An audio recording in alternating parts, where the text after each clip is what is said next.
be contained. When we leave the game, my name will remain. We don't need the fame, you can keep this chain. We broke free so things won't be the same. Nah, on the mission, gotta get it, let's work. We were raised on the net, I'm raising my net worth. But it ain't about the money, nah, it ain't about the cause. All that matters is the world knows who we are.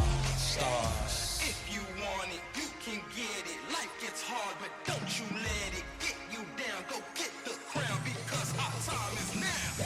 Hey, we gotta get it. Gotta get up, gotta go, we gotta get it. Hey, they won't forget us. Made it happen and we all became legends. We gotta get it, gotta get it, gotta get it. We gotta get it, gotta get it, gotta get it. We gotta get it, gotta get it, gotta get it. We gotta get it. Know that our time is now. Yes, life can get hard, but don't ever let it keep you down.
Welcome to Moogie's Valorant Throwdown. I'm going to be one of the casters, Takeshi, TK Starstorm Kawada, and this is my co-caster. I'm just going to call him Kevin because he said not to say his last name.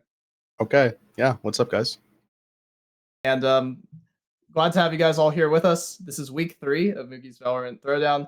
Next week is actually going to be the play-ins for the knockout stage of the actual event. So playoffs coming up real soon. These matches are going to be very, very impactful in the standings.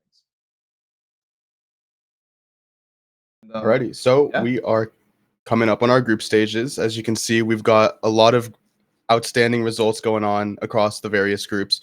Of note, in Group A, we have 2 undefeated teams in Avengers and Slow and Steady.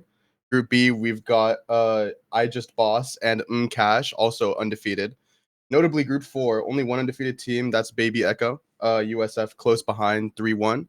And then we've got Kitty Squad 4-0 in Group D, and Los Papis Chulos 3-1 in Group D. And then Group E, we have Nathan's Kitty Shelter up 4-0 and just pretty dominant across that entire group. Only undefeated team. Everyone else is pretty close in grouping, even on the win-loss. And then lastly, we have in Group F, Goofy Goobers, who are 4-0. Really similar picture between Group E and Group F, where we've got those even matches. And it's just looking like a pretty competitive group for Group E specifically. Group E is going to be the games that we're showing today. Double header for a couple of the teams here. Wildcards going to be playing a couple, and Moogie Moggers going to be playing a couple. Definitely great opportunity for Wildcard to cement their status going in as the 2nd seed. Or Moogie Moggers could make a last-second attempt and attempt to run the table. That'd be really, really interesting. So eyes definitely on them today. Okay, well, gosh, we got a couple of minutes before one of the last players shows up for the match. So just thought we'd take a moment to introduce ourselves and what we do here at Davis. So I actually, I'm not a Valorant caster. I'm not even a Valorant player. I'm not going to lie to you. I did League of Legends coaching here at UC Davis, and they recruited me because we needed more casters. I'm really looking forward to this. I played HOTS. I casted HOTS. I casted some CS a long time ago. So maybe you've heard my voice from there. And I'll hand it off to Kevin. Yeah, really similar story for me. A lot of you guys might know me as Guac. I am a Rainbow Six Siege player here at Davis. I, on occasion, will play Valorant. Not too familiar with the up-to-date stuff, but I'm excited to get this cast down. I'm pretty confident that we can put together a nice little yap for everybody. So it'll be interesting.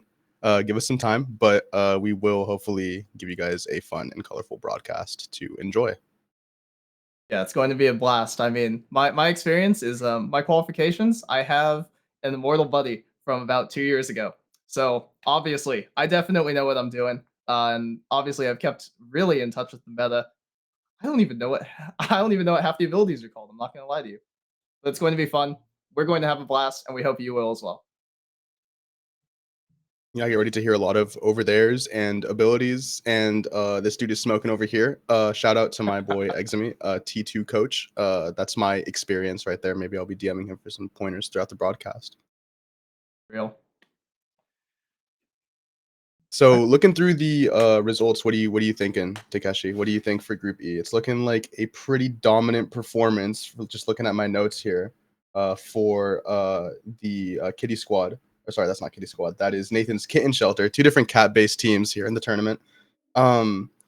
But what do you think? Just looking at this tournament and seeing that it's a pretty even grouping across the rest of the matches. Do you think that we're going to keep on seeing the Kitten Shelter dominating, or do we think that we'll see some other prominent and up-and-coming teams who can outdo them and just really shake up these standings? Yeah, I think if you're looking just off of record, I mean, you have to give. I mean, the odds-on favorite is Nathan's Kitten Shelter. To actually finish out the group, I would assume 6-0 just based on strength of schedule and strength of victory.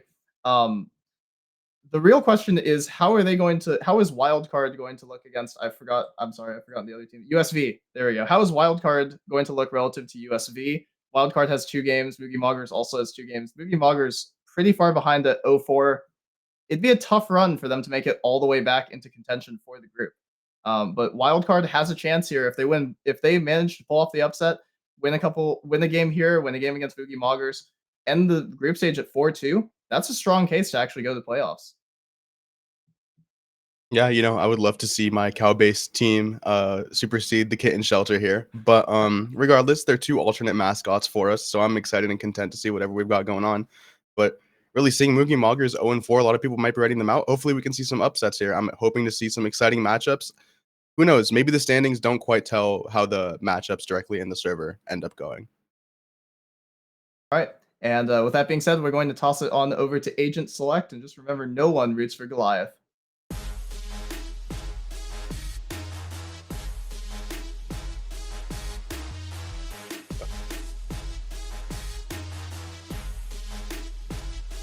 So, first game of the match, Nathan's Kitten Shelter versus Wildcards. Again, to reiterate, Nathan's Kitten Shelter 4-2. A win here would secure, 4-0. A win here would secure them at 5-0 and be top of the group. Wildcards at 2-2 are fighting for an upset, looking to actually cement themselves not just as the second playoff team, but also have a shot at first. You're gonna see some picks coming through. ISO hover, kind of interesting. You got Cypher, Sova, Omen. I mean, on Ascent, pretty standard stuff. KJ is going to be locked in.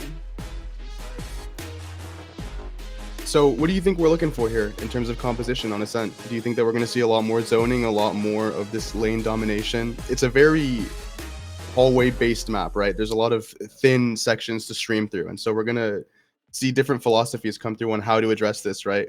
Do you think that we're going to see more flashes to force through? Do you think that we're going to see a lot more of like controllers on the defense side? Killjoy maybe. I see that we have a Cypher pick, just a lot of zoning on the defense side. What do you think, Takeshi?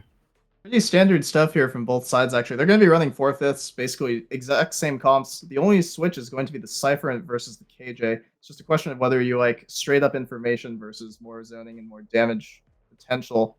The comps that I've always run with my friends, I mean, we've always had KJ. Just the sheer sight denial is a bit more so. But we're going to be hopping right into game. Basically mirrored comps. It's going to be very interesting to see how both these teams execute. Yeah, notably seeing a Cypher versus a Killjoy, defining those two comps separately. Interesting philosophies there. Cypher is a little bit more independent. Killjoy, obviously, you have the distance that is a contributing factor. You have to kind of stay locked more to one side if you don't want to cycle that utility over. And so I think this is an important distinction, and we'll see, because Cypher is a little bit more proactive with gaining information versus Killjoy, where you really have to have the enemy kind of come into the sightline or walk over traps to get that information. So we'll see.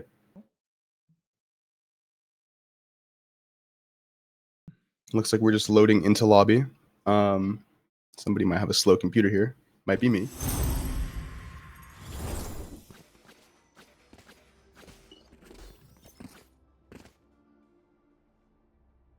All right, and looks like we're about to get things started here for round 1. 10 seconds till the barriers drop. So you're going to have Cypher set up on A. It's going to be more of a passive setup towards B main for the T side here, for the side of Wildcard. Jet was posted up early on B main. KJ, Dr. Strangelove, content to just contain it right now. Going to bring the Sova drone up from Swag, swing with the drone. Big shot's gonna miss, and Oni's gonna fall back. And it looks like they are going to get stalled out a little bit here. Nothing too proactive. It looks like it's stacking more toward a default. There was a little bit of utility exchange on B main at first, but it looks like Wildcard is going to bring it back. Kitten Shelter, opening First pick, one. and a quick series of trades on Rafter. And it looks like now this is going to open up the engagement. Everyone pushing through tree all at once. Jet gets into this fight on grass, manages to pull it back. It looks like they're stacking more for sight, but it's a big of a choke point on A. And just like that, a quick round. Kitten Shelter closes it out. No real response from Wildcard. It looked like they had it at first going through tree, but in the end of the day, Kitten Shelter was able to lock it down, and zone them in sight, and just close it out. A fast 4K from Omis. Just nice crosshair placement. Everyone trickles in one by one. Headshot, headshot, headshot. Pretty clean round.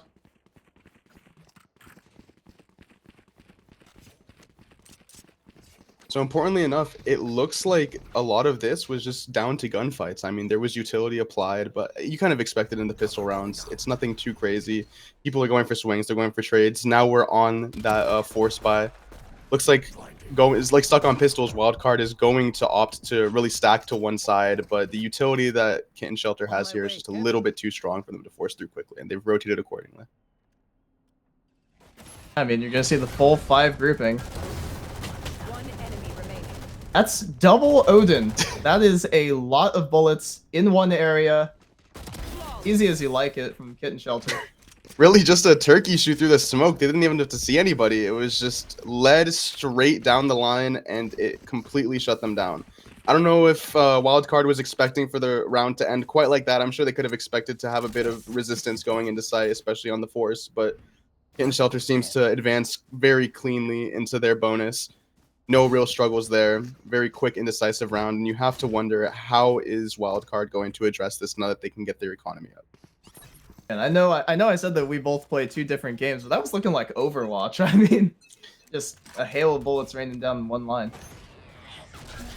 Yeah, and right here, it looks like we're going for still another default. They're using that utility. They're using the KO knife to gain some information on who might be holding mid. That brings Kitten Shelter back toward B site for a stack, but it looks like the KO is looking to be more of a flexible mid player once again. And it looks like Wildcard wants to stack for B main once more. It's still very slow. They seem to be a little bit skittish on how to get into sight. They really have to get their utility up here. If they don't have something to open up the fight and play for the trades, then we can't really expect for them to get into sight. And they don't know it, but right now, B site is pretty weak with an over-rotate from Kitten Shelter onto A side.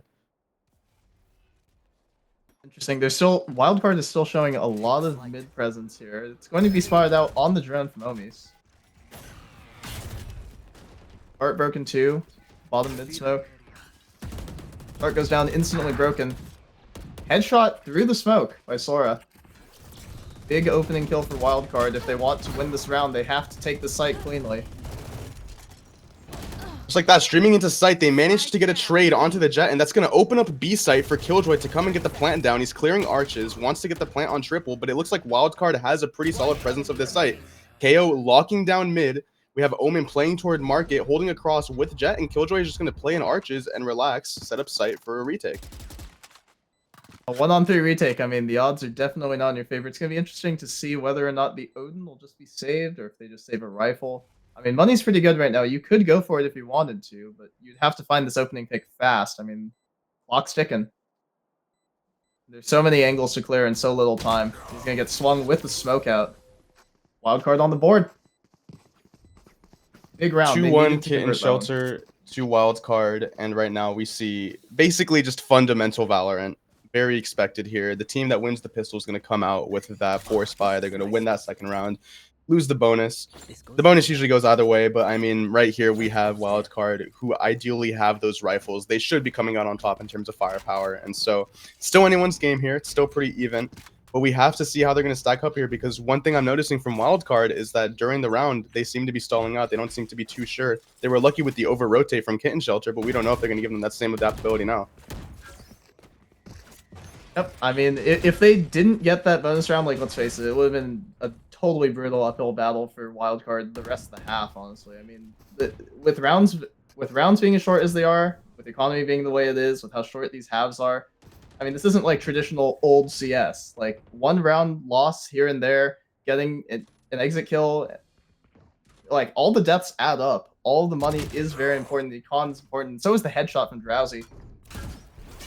And that headshot is going to be vital to opening up tree presence once again. We saw Wildcard try this out before. KO was quick to answer on tree, getting the bang through the smoke. It looks like he's just holding them there through grass. They're forcing into sight. They're trying to go for the plant now, and it looks like Kitten Shelter is just stuck on Heaven's side, but quickly answering. 2 out on the swing from Oni. Doesn't get the third, but now it's a 2v1 on site. KO is stuck tucked on default, gets the flash out. Doesn't manage to get the kill. Finally secures it, but it's not enough. Sova is able to play for the trade. That's going to be the round for Kitten Shelter. Up 3-1 now against Wildcard. Not quite the take that you want to see from them when they had so much utility clear outside. Money is really, really weak on both sides. I mean, getting the bomb down is important, but Wildcard's in a tough spot here economically. I mean, 2 people are on broke buy, and Kitten Shelter, full money, enough to buy up whatever they're looking for, except for maybe an op. Probably don't need it, though, against the half that's coming through here. It's looking like Deagles and Shields. Deagles and a Blade Storm for the Jet.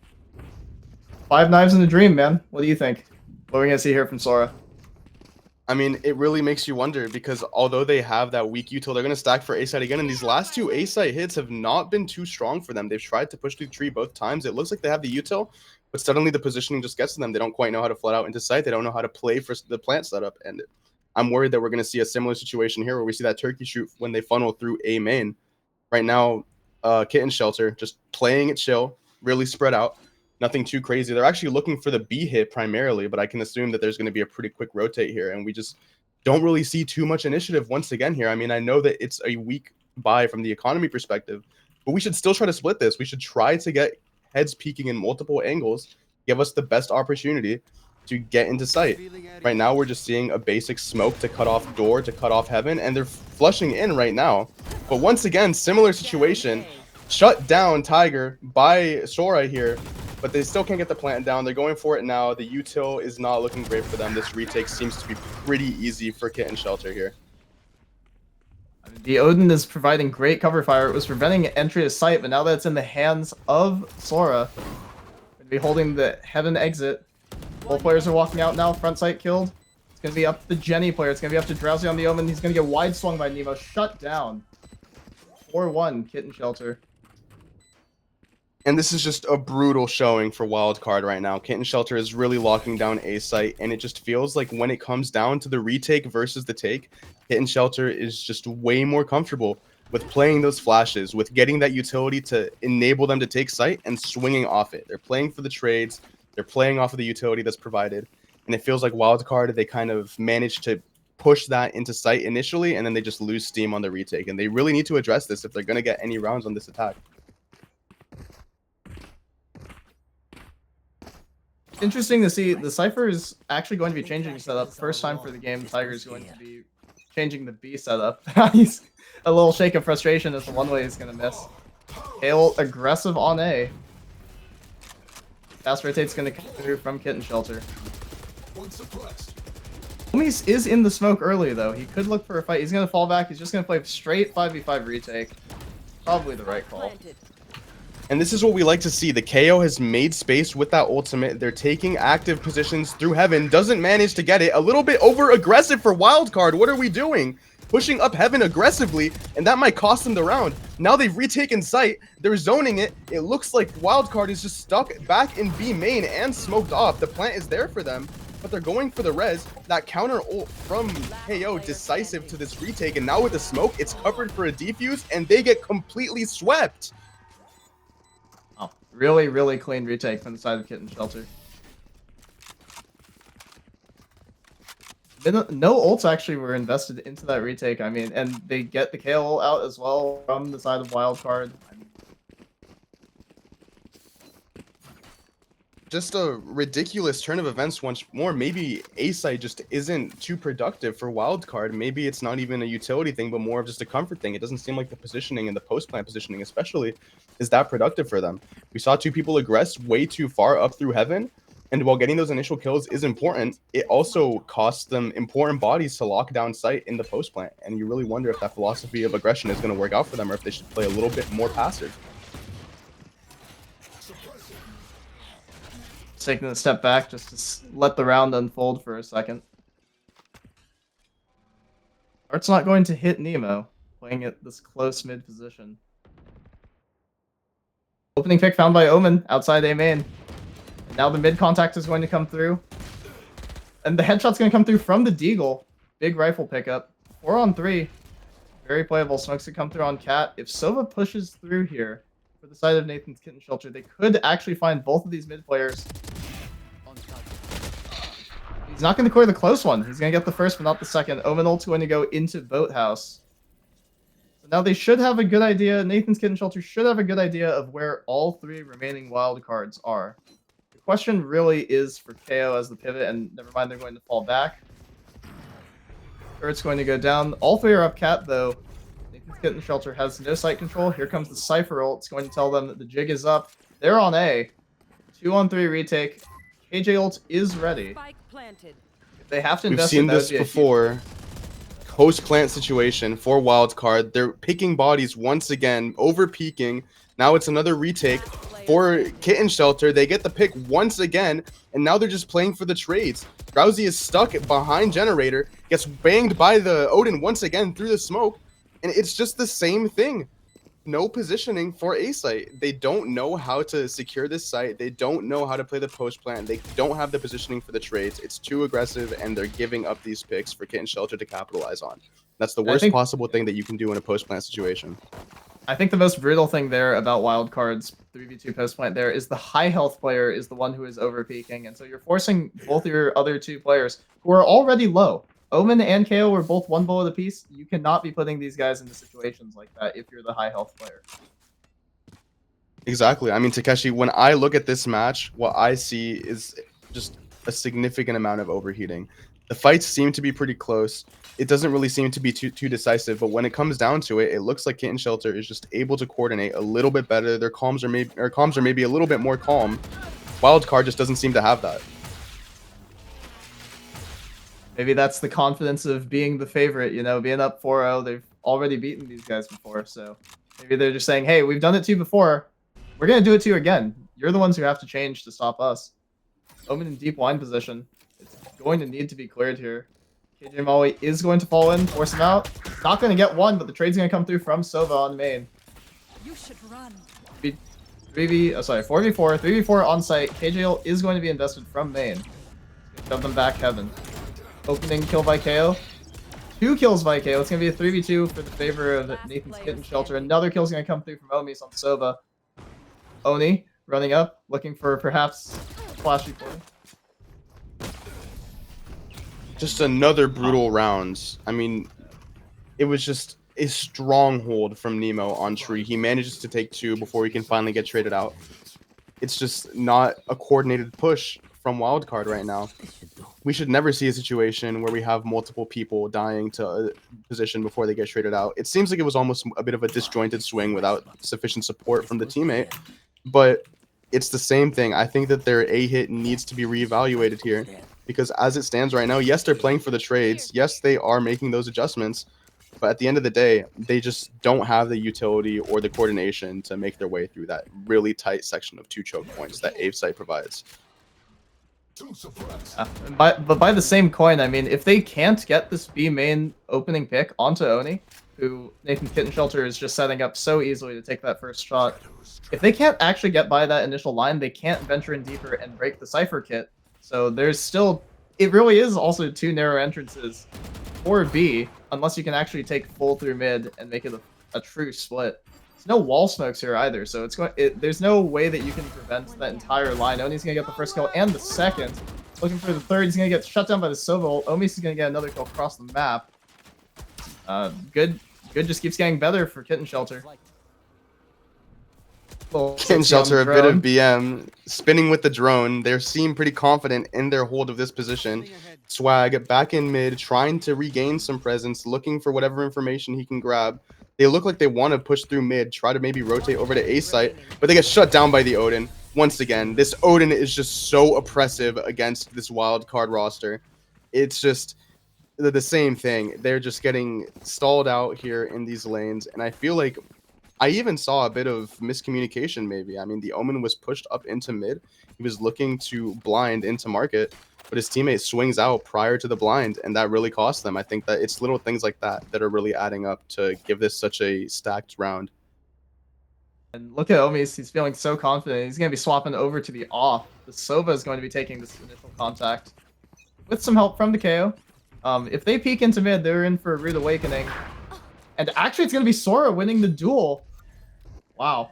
The off is still in play, and there it sings out. Spike down mid. See if there's a repeat to recover the bomb. No, there won't be.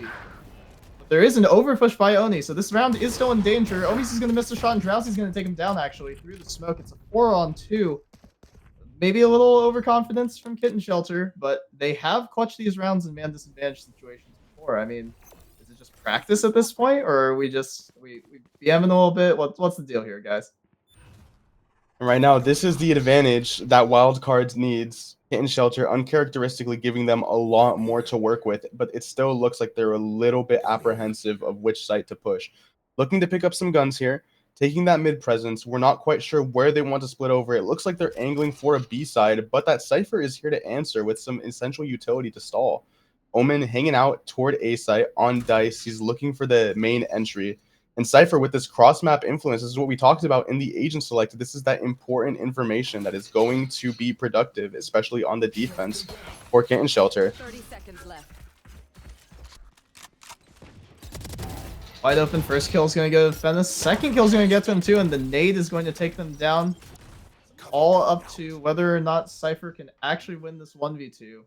Tiger with the Odin, Spike planted. fabled weapon. Careful now. Going to see if they can clutch one more time. Heaven Smoke's going to come in. Both teams just waiting. Any amount of noise. Glass broken. No call for a double hold until now, and it's late, and it's not a perfect hold, but it's going to work for the side of Wildcard. Kitten Shelter, Nathan's Kitten Shelter giving them just a little tiny gift. You know, maybe just seeing how much can we get away with here. And the answer is maybe not giving away 3 of your people at the beginning of the round. 8-2 on the board, and Wildcard is going to need this if they want to advance any further in this map. This is still a very easy comeback to make. If they can secure 8-4 here on the half, then they're in fighting distance of Kitten Shelter. But at the same time, it takes throws like those from Kitten Shelter to really enable them to do this. Even then, we saw that it came down to a 1v2 from a 4v or from a 4v2. So really, we have to see, can they gain some confidence and move a little bit more decisively here? Because I really think that it is their pacing and their confidence that is costing them these rounds. Well, slow and steady wins the race for the Kitten Shelter. As long as they aren't over peaking, I think the raw mechanical ability has won out for them so far. So the longer these rounds go, the more that Wildcards have to think about all of the movement that can be made. They might start playing into the, like, they might start getting in their own heads a little bit. And we saw that in the previous, couple of the previous rounds. And it's just a question to see, will they make a straight up call knowing now that there's no Cypher kit on B? It's going to be jump spots. Oni holding Dare's position, going to see if he can get the opening kill. Dash back into the smoke. Notably, we're It does seeing look like a bit it's of a fake. fighting, a bit of poking at them from B side, but they are stacking for a late. Omen with the teleport, and they're going for a quick execute here. Omen is safe in the corner, manages to swing out to get this kill. They have Heaven presence. I'm hoping not to see another overextension here.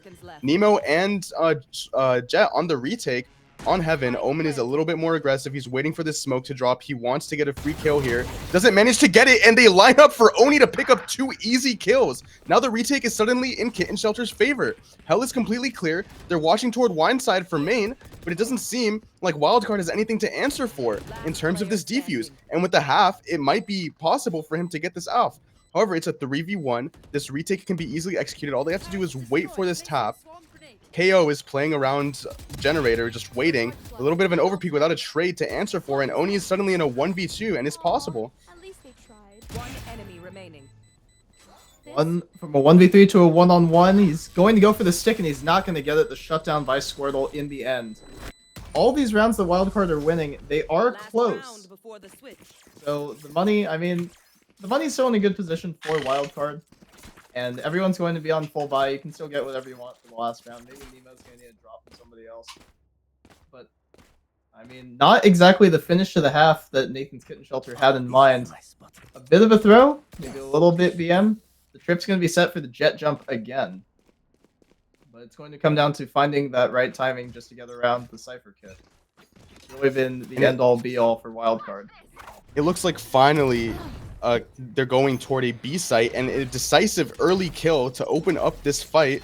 Still no real rotate over from Kitten Shelter. It looks like they're finally going for it. I really want to see a quick take for B side here, but it looks like they're actually opting to use that presence shown to take space on A. If they can move quickly now, then they might manage to get it before Kitten Shelter is savvy to their idea. It looks like Jet is pushing her way up A main now, and it's a quick rotate. They're going to have to move this quick if they want to capitalize off of it. The entire team is off site now. A little bit scared. They should get into site now if they want any chance of getting this plant down without any difficulty. I mean, they're going to have site control. Nathan's Kitten Shelter is going to let them have it. Jet Smoke's going to come through. The knife isn't actually going to catch anything right now. Wallbangs are good, but they're just tapping, trying to bait out the push from Kitten Shelter. Spike planted. Wildcard going to blind and swing to retake the angle, but now they can just back up, play a safe post plant. It's 5v4. Tiger is already chunked on the side of Kitten Shelter. They can play this as slow as they want. Flash is going to come through for main. Headshot from Drowsy, second headshot from Drowsy. Trade comes through from Fennis.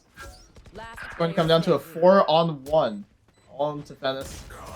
And the headshot through the smoke is going to shut it down. So you called it, Kevin. It's going to be an 8-4 at the end of the half in favor of Kitten Shelter. And that's the type of decisive hold that I like to see on that A site execute. They've been struggling with it all game. They finally ironed it out, but just not getting too aggressive. Holding those more passive positions that force the retake to peek into you so you can capitalize with a trade is what's going to win you that round. But they don't have that lesson learned to work off of for the rest of this half. Now they have to go for the roll swap. With Kitten Shelter looking to stack for B site, it looks like just a regular default position Killjoy playing for B site, putting down utility for the stall. Let's see how Kitten Shelter can manage to press into it. If you look at the scoreboard real quick, I mean, the big player for each side, I mean, Suarez needed to find the openings, but so has Oni. Not sure exactly what the first blood or head-to-head looks like. It's going to be an explode by Oni onto the site. Gonna see if he can take down the stairs player. Wallbang through the stairs wall is not necessarily going to find them, but KJ's on 1 HP. Oni's going to take him down. All on Swag in the back of boat, and they've been having a rough one so far. Fennis is going to take him down. Squirtle with the trade. Instant second trade. Omis is going to get a pair of his own, and Drowsy's going to get wrapped around by Oni, and it's going to be a clean, well, reasonably clean pistol from Nathan's Kitten Shelter. I think the decisive difference in the take there is just how Kitten Shelter is able to really push through and play for those trades. They're very sticky as a team as opposed to a wild card where they just seem to be a little bit more separated. The timing is extremely vital to get these trades off. And I think that's something that Nathan's Kitten Shelter just manages to excel at, whereas wild card is struggling a little bit more, and it is costing them these rounds. Losing another pistol, we're going to expect a bit of a force. It should be a lot quicker of a round for Nathan's Kitten Shelter. They're looking to stack toward B again. They see something that they like in terms of the setup, and they want to push it quickly. And Oni's going to be on site with the judge already. Wow. Lightning fast opener, and he's going to look for the second. He's going to find it, and the third onto Squirtle. The nice readjustment from the long angle to the close one. And now he's going to have to break down this little market door if he wants to go for anything extra. The other two are in CT, but now he's going to find out. Pistol's out, he's going to get shut down by Strangelove. Kitten Shelter is just going to keep overrunning. I mean, nearly flawless. The initial entry from Oni just so fast. I mean, the Jet really showing what they can do when they aren't slowed down by Cypher wires. This is that distinction between Cypher versus KJ in terms of actually trying to hold the thing. Or trying to hold the choke points. Alright.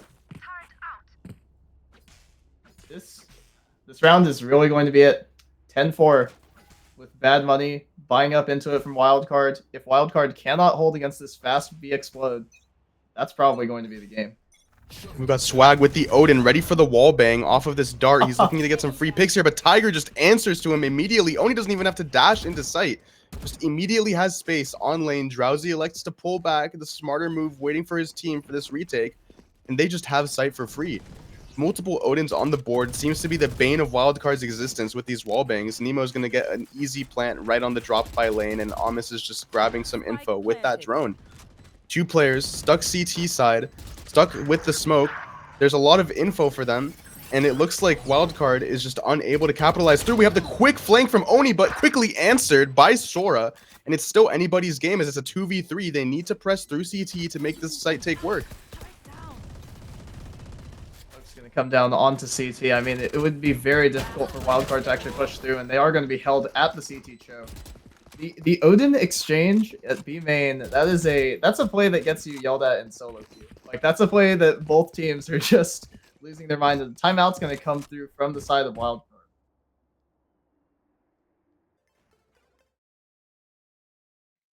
So we're going to be taking a second as Wildcard has called a timeout.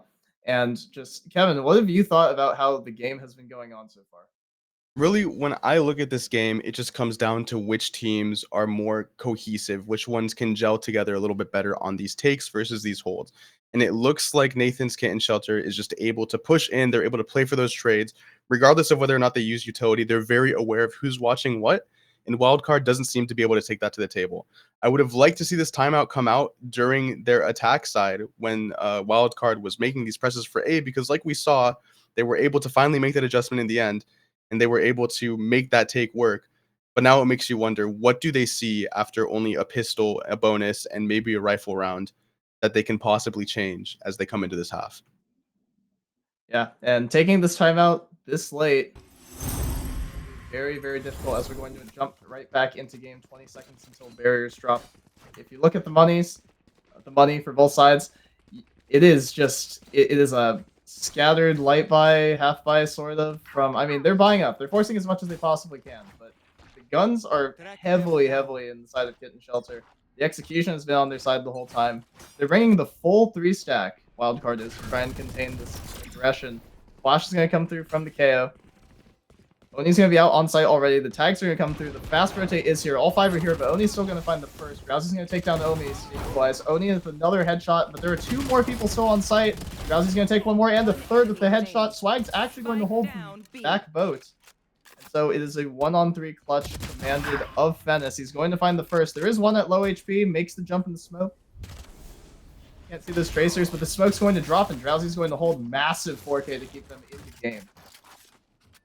Massive hold from Wildcard here. It was a little bit curious if you looked at Oni just staring back toward arches, maybe expecting that clear to be taken care of. And that's kind of the advantage of having a more coordinated team, that you can see that he expects that to be taken care of. Doesn't quite end up being the case, and it cost him. But that's kind of one of those pieces of evidence that you see for Nathan's Kitten Shelter versus Wildcard, is how they just manage to understand where every person should be at any given point in time, and they expect these things to be taken care of. Wildcard showing a bit of that same resilience. They're pushing, they're making these holds, they're calling out what sections are taken care of, and now they're able to capitalize off it with a huge double kill on lane, just making that retake work.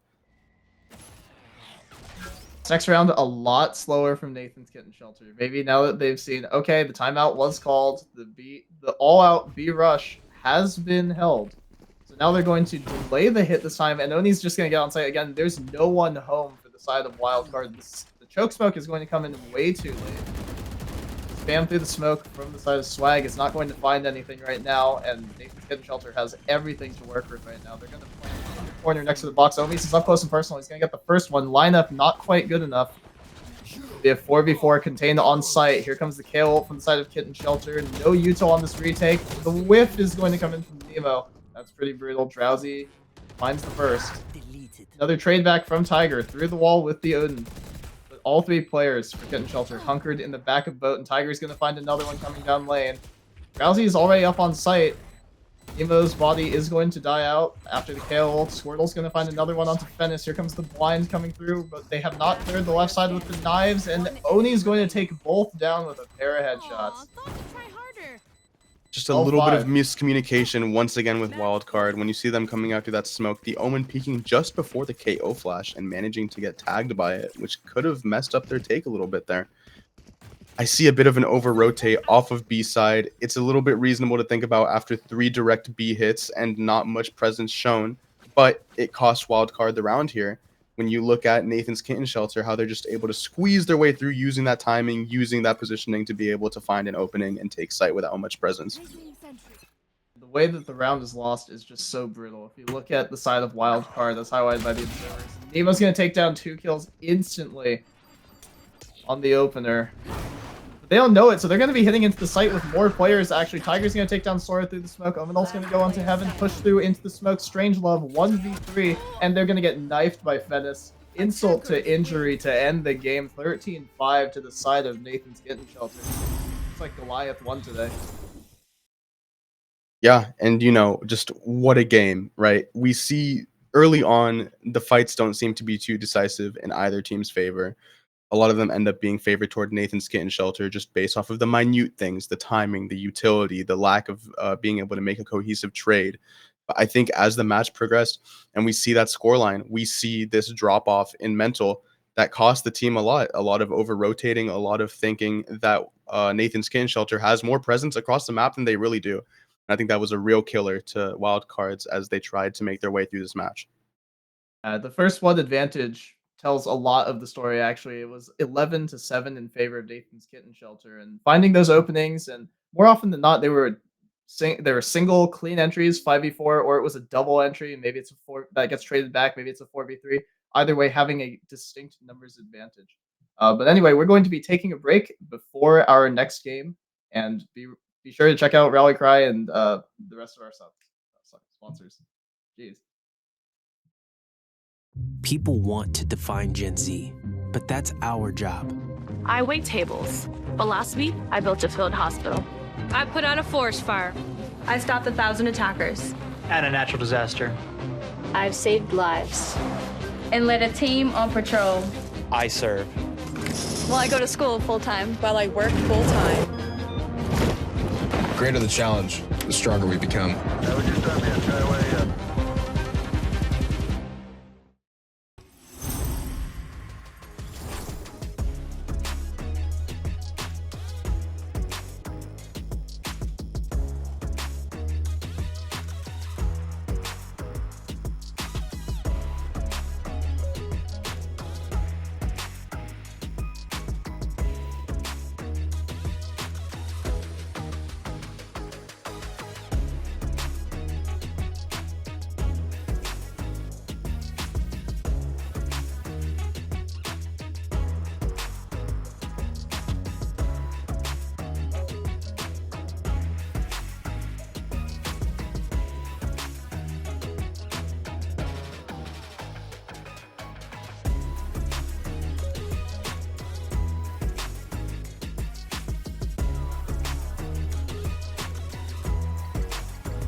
별거 아니란 말은 그딴 게 뭐냐는 너의 말은 시간 낭비하지 말라는 말은 stop it 보여줘 너의 carry 무리를 지어 계속해 이어 전설의 기억 때가웠지 언제까지 비워 너의 자리 채워 매 순간 잊은 적이 없지 I'm no liar 잠시 떠나왔지만 yeah we on the fire 무리를 지어 계속해 이어 전설의 기억 때가왔지 언제까지 비워 너의 자리 채워 매 순간 잊은 적이 없지 I'm no liar 잠시 떠나왔지만 yeah 보여줘 너의 carry 준비한 이 rising bro 지금이 너의 season 새로 태어나 보여줘 너의 carry 준비한 이 rising bro 지금이 너의 season 새로 태어나 싸워봐 너만의 전설 왜 무너져 좀 하지마 걱정 차임 벌어져 조금씩 점점 불태우는 것이 나만의 적성 시작해 전쟁 다시 돌아가도 선택은 똑같아 Where the dogs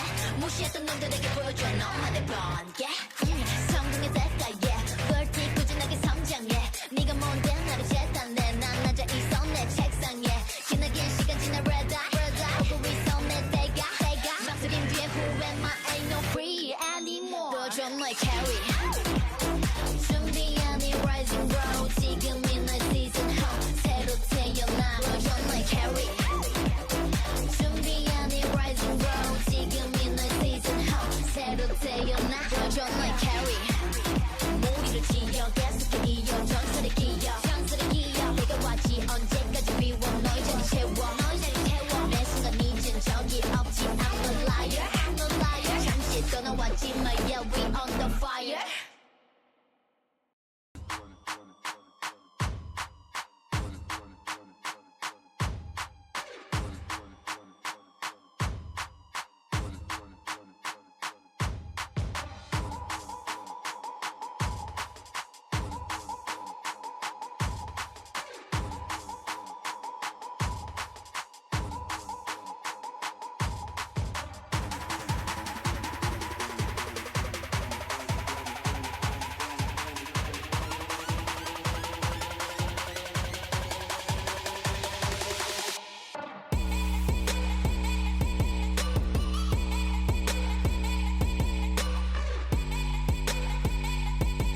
And welcome back to the second game of the triple header for Moogie's Valorant Throwdown's Group E.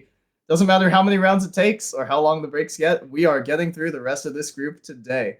I'm again one of the casters, Takeshi, TK Starstorm Kawada, and I'm going to pass it over to Kevin Guak, my co-caster. Say some stuff about last game, man. Wildcards not a great showing for them after that match versus Nathan's Kitten Shelter, but we did see some elements that could benefit them in their match against Moogie's Moggers.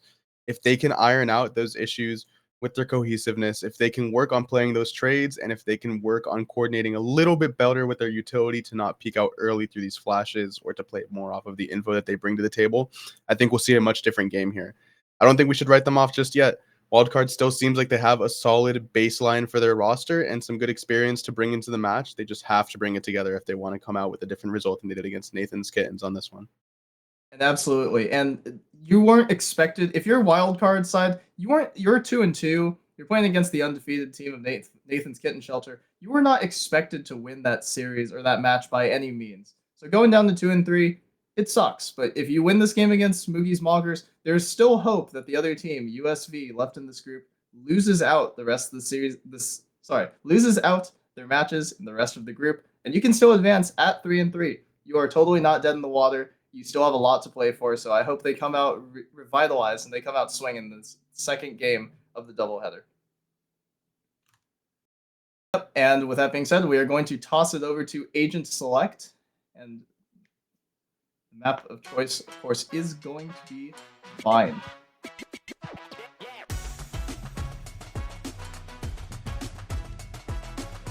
So, Moogie Moggers, the 0-4 team, going up against the 2-3 Wildcards.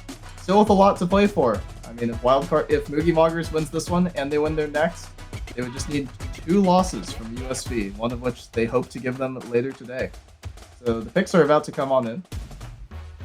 And, we're looking at Sky Omen for both sides.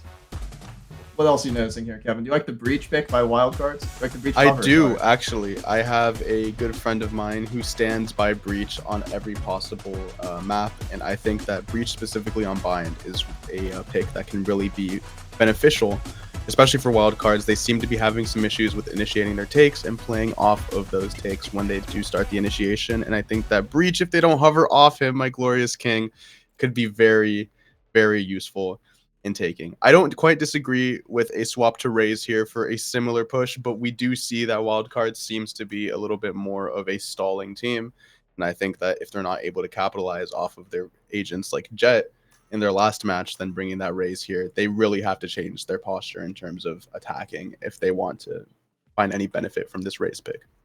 And the comps are going to be, again, very similar. There's only going to be one deviation between these two teams. The side of Moogie Moggers is going to be hovering Gecko, or they've locked in Gecko, as opposed to the Jet of the side of Wildcards.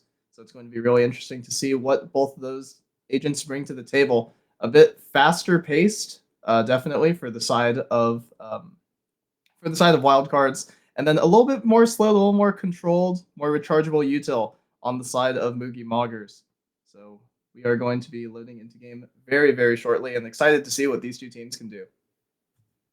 Going into this match, I feel like we do see some slightly different comps, but similar philosophies when it comes to how this game is going to be played. We have agents who are very well established in zoning and in Cypher for both sides is going to be extremely vital in gaining that information across the map, especially for Bind, where there's a lot more opportunity for rotation. It seems like a very solid pick for both of these teams. I'm really interested to see how this Gecko works out in terms of retakes, specifically for Moogie Moggers. They're on that defense, and Gecko does have that vital regional utility of being able to blind from sight with that tossable blind that tosses that goop onto people's screens. It's very annoying, and I think that that's going to benefit them well, especially on Bind. I just love that he's like Pokemon trainer, but he does 30 different things, and he does them all a little goofy, but in a great way. Very, very fun character. One of my favorites to play for sure. Cypher Cam up on the short, and the round has begun. We'll be testing it everywhere across the map. Going to be playing this one probably a fair bit slower, Wildcards will, than they did in their last match against Nathan's Kitten Shelter. Skydog down from Neru. Early space taken, and possibly being given back outside of A. Orland's going to be holding this aggressive angle in hookah. He's going to duck down to evade the boom bot. He's going to get wall banged. An interesting angle by Pillar. He's going to get taken down by Strangelove. Swag is going to swing in from long as well. So a couple of early entries from the side of Wildcards going to make it a lot nicer than the start of the game versus Nathan's Kitten Shelter. 3v5 retake. It's going to be a tall order. We need Raze to find something big to the side of Moogie Moggers. They've really swung the door open with this take, and now the post plant is looking favorable for Wildcards. Sora is holding out into deep sight. They're making some presence through elbow. It looks like Moogie Moggers wants to execute a retake through elbow, but it's a 3v2 attack here. Suddenly the trades go by the way of Wildcards, and it's an easy cleanup. 3 kills, or 3 surviving to close out the round, and it seemed like there might have been hope there for Moogie Moggers, but Wildcards a little bit different of an identity this time around. They were just able to double it up and push through to clear out the backside and ensure that the take wouldn't happen. And Swag off to worth noting, Swag is off to a much better start than he had in the previous game. It's a pretty rough one. I think Nathan's Kitten Shelter might have had his number, but this game Swag already up to a couple kills, already up to a couple assists. I mean, you've got to be feeling a lot better after, in terms of just rebounding from your game 1 performance. This is a mental game as much as it is an actual competition. Hog's gonna come down to clear out short. And a quick rotate over toward market. It looks like they didn't see something that they quite liked, but it sells it just well enough for Moogie Moggers, who are going to over rotate, leaving B site completely open. It looks like they've caught on to the rotate now, but just a little too late. The entire team swarming out of hookah. They have the site presence that they need. They're able to execute this plant. Neru has managed to cross over, can maybe make a late play through elbow, but this is looking pretty beneficial for Wildcards, who haven't gotten the spike down just yet. A little bit of stalling out, maybe some miscommunication, trying to play for the most beneficial, orb here. But it looks like they managed to get the plant down just fine, and now Strangelove can keep that bike side presence while everyone else plays toward Octagon to make sure that they can hold for that drop. Crucially, there is the wrap from Sora, and Strangelove's just going to anchor it down on site. The wrap by Sora to re-hit back through hookah, knowing full well where all 3 players are coming from the side of Moogie Moggers. Big info regathered by the jet pick. And I mean, that level of checking with your face versus checking with, Dizzy or Wingman or something like that, that is the variation, that is the wrinkle between these two teams. So, I mean, having your people up front and being able to fight versus having to wait a little bit for your util to gather the info for you. That made the difference that round, but also, just guns. Having better guns, pretty good. Wildcards basically flipping the script on Moogie Moggers from what we discussed when they were up against Nathan's Kitten Shelter last time. This is a pretty standard setup. We should expect Moogie Moggers to take this off of that rifle round, but with the way that Wildcards has been making their execute here, it doesn't look like they're actually facing that resistance that they should. They're over to default again, maybe able to get another plant down, but Strangelove is going to get isolated off by Gecko's Molly. A quick trade to triple. They managed to secure 2 out, and now it's just a small fight onto hookah. Swag and Crab inching toward each other. Swag isn't going to manage to secure the kill, and the spike is actually down. Somehow we haven't gotten the spike down despite having site presence, and now it's a 2v3, sorry, and we have to go for fights. This wraparound by Squirtle is really going to be everything. I mean, wrapping back around to heaven, they're going to find the backturn of Neru. The spray is going to go a little bit wide, so they're going to have to slow it down a sec. Crab is going to re-clear outside of U-Haul. Crab is going to take down Strangelove. So, but both of the CTs are on very low HP. They are blinking red. The health is critical. Squirtle is going to look for the last shots. 1 shot from the Spectre, 1 shot from the rifle. Is going to take them down either way. Wire's going to get found. Neru's being held by Squirtle at the CT elbow. But something has to come sooner rather than later. They're going to smoke off Neru. Squirtle's jumping into U-Haul, making a ton of noise. Sora's going to win the opening duel. Spike acquired. U-Haul space taken by Neru, but they have to re-peek front sight. It's going to be held by Squirtle and get taken down. Close round. The bonus secured by Wildcard, off to a fantastic start after a rough game 1. And Wildcard manages to secure this round for a up 3-0 advantage on the half, but it really leaves me with a disgusted taste in my mouth, really. Like, why wasn't this spike planted way earlier? It seemed like they had the front sight util. They seem to have cleared front sight completely. And generally, you can kind of imagine U-Haul as a line that intersects from U-Haul all the way across the triple. If you have that presence, if you can watch for the heaven drop, if you can watch for the swing out, then you should be able to get that plant down easy. And it just wasn't a clean round for them. Shotgun from Strangelove on the anti-eco. Aggressive. Yeah, not getting the bomb down early is a little questionable as Squirtle takes down the fast flank from Krav. The rest of the players are going to come through CT. He's going to get shotgunned again. The money is being farmed up by Strangelove. And third kill at CT. Last one in elbow, just hiding in the Omen smoke. Just waiting for the... Please let the round end. Please, please. Flash is going to reveal his position. Second flash right to the dome. Finisher by Swag. Brutal round. Flawless. Maybe no damage taken. Completely different identity from Dr. Strangelove on this match versus the Ascent one that we'd seen prior. He's coming out swinging. He's 9-1. 4 rounds have passed, and it looks like he's very instrumental to this take. It looks like they found the weakness that they had from their last match and not being able to aggressively break into sight. And with that raise, it's completely changed up how their composition manages to execute these takes. And I really love to see that from Wildcards. Dream big, make it happen. Things are looking up for the side of Wildcard for sure. Round's gonna start. It's going to be a lot more passive actually this time from the side of Moogie Moggers, despite actually having their guns. Dog's gonna come in from long, recoil Octo. And long smoke is going to come in from the CT side. Showstopper out from Raze, flying high over the site, but Cypher is inside of Tube. He's going to get flushed out later by Strangelove's Judge. Dog going in from CT, from the sky. 4v4. Cypher, Squirtle on Cypher. Another late wrap. So if Moogie Mongers don't get a hold on, if they do not get started, Vorland's going to take down the first on Swag. Blind comes through, Strangelove triples up on the Judge again. No answer to it from Moogie Moggers. Headshot from Strangelove makes it a 4th. Brutal. Wow. Absolutely and brutal. A vital lurk from Vorland manages to pick out 2 there, but it just wasn't enough with the presence that Wildcards managed to put into CT at the time. Another really decisive round for them, and I like what I'm seeing in terms of the adjustments that they've made. It's a little concerning on the side of Moogie Moggers. How can they make an adjustment to ensure that these takes aren't happening? Because right now, it feels like they're playing for a retake without the coordination or utility prepared for a retake. Are they giving sight up too early? That's what it seems like to me, and they have to make that adjustment if they don't want to lose another round. Looking for the A-site stack here from Wildcards. I think the flip side to that argument is even if they're trying to play for the site, the explosiveness coming through from Wildcard has simply just been too, and as the teleporter gets hit by Strangelove, Drowsy's going to take down AF. Drowsy doubles up from heaven. I mean, 5v3 again. This is a really difficult position to be in. Strangelove with an interesting 360 in midair. Swag's going to take down Vorland on the trade. It's going to be 4v2. Calyprower finds Drowsy on the late A play.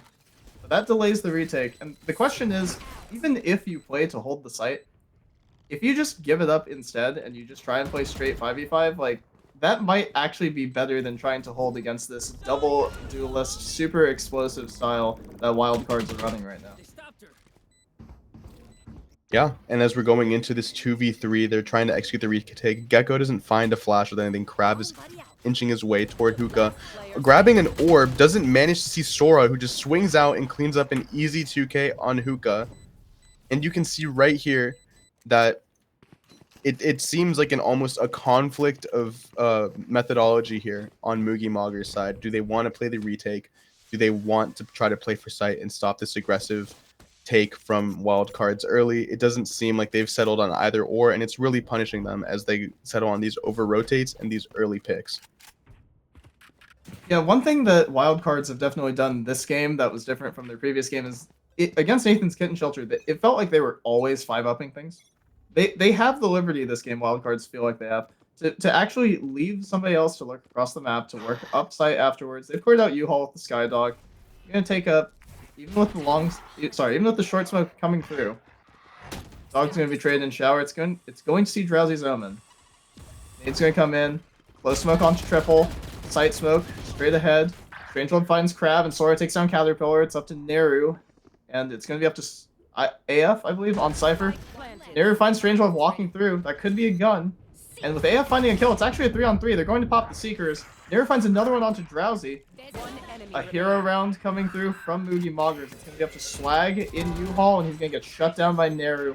Moogie Moggers finally on the board. And it looks like they've settled into that retake philosophy, and it works out well for them. This is what we want to see from Moogie Moggers. It's an important adjustment to be made. They don't have that much longer in the half to continue to sustain this. We'll see how Wildcards adapts to this. But that was a beautifully executed play from Moogie Moggers. They're not pressing too hard through the utility until they're confident that the smokes can clear, until they're confident that they can play off of the seekers that Sky is able to send out there. And that vital information is exactly what they need to be able to execute that retake. The thing I was most interested in is like something in League that I wish that we had that Valorant and all the other shooters have. I want attack pause. I want to be able to call timeout multiple times to reorganize my thoughts. I would have thought at some point during that 06 run there that Wildcards had forced Moogie Moggers into, I thought they would have called timeout, tried to talk things over, but no, they're confident in their own ability. They're going to run a similar setup to the one they just ran. Albeit, Strangelove has already taken out both wires. The pre-fire through the smoke is not actually going to find anything. So AF is going to have to hold his own against Sora, and he's not going to be able to. Sora doubles up. One more in the smoke. It's going to be up to the Omen. But Wildcards taking over everything here. And once again, we noted that change in philosophy that handed them that last round, and they've backtracked on it. They had that same split of should we play retake or should we contest the take initially.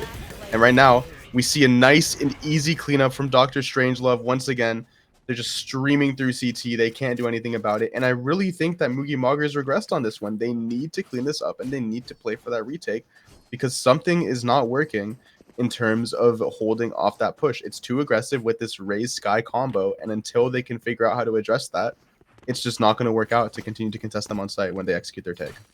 To his credit, Vorlin on the side of Moogie Moggers has done a good job of actually not only getting his, but trying to trade more than one back on the CT side. It's just, even if you kill Dr. Strangelove, the head of the snake, Sora and Swag are doing a great job of coming in right afterwards and cleaning it up. And it's going to be four of Wildcards. It's going to be 4 Wildcards. There we go.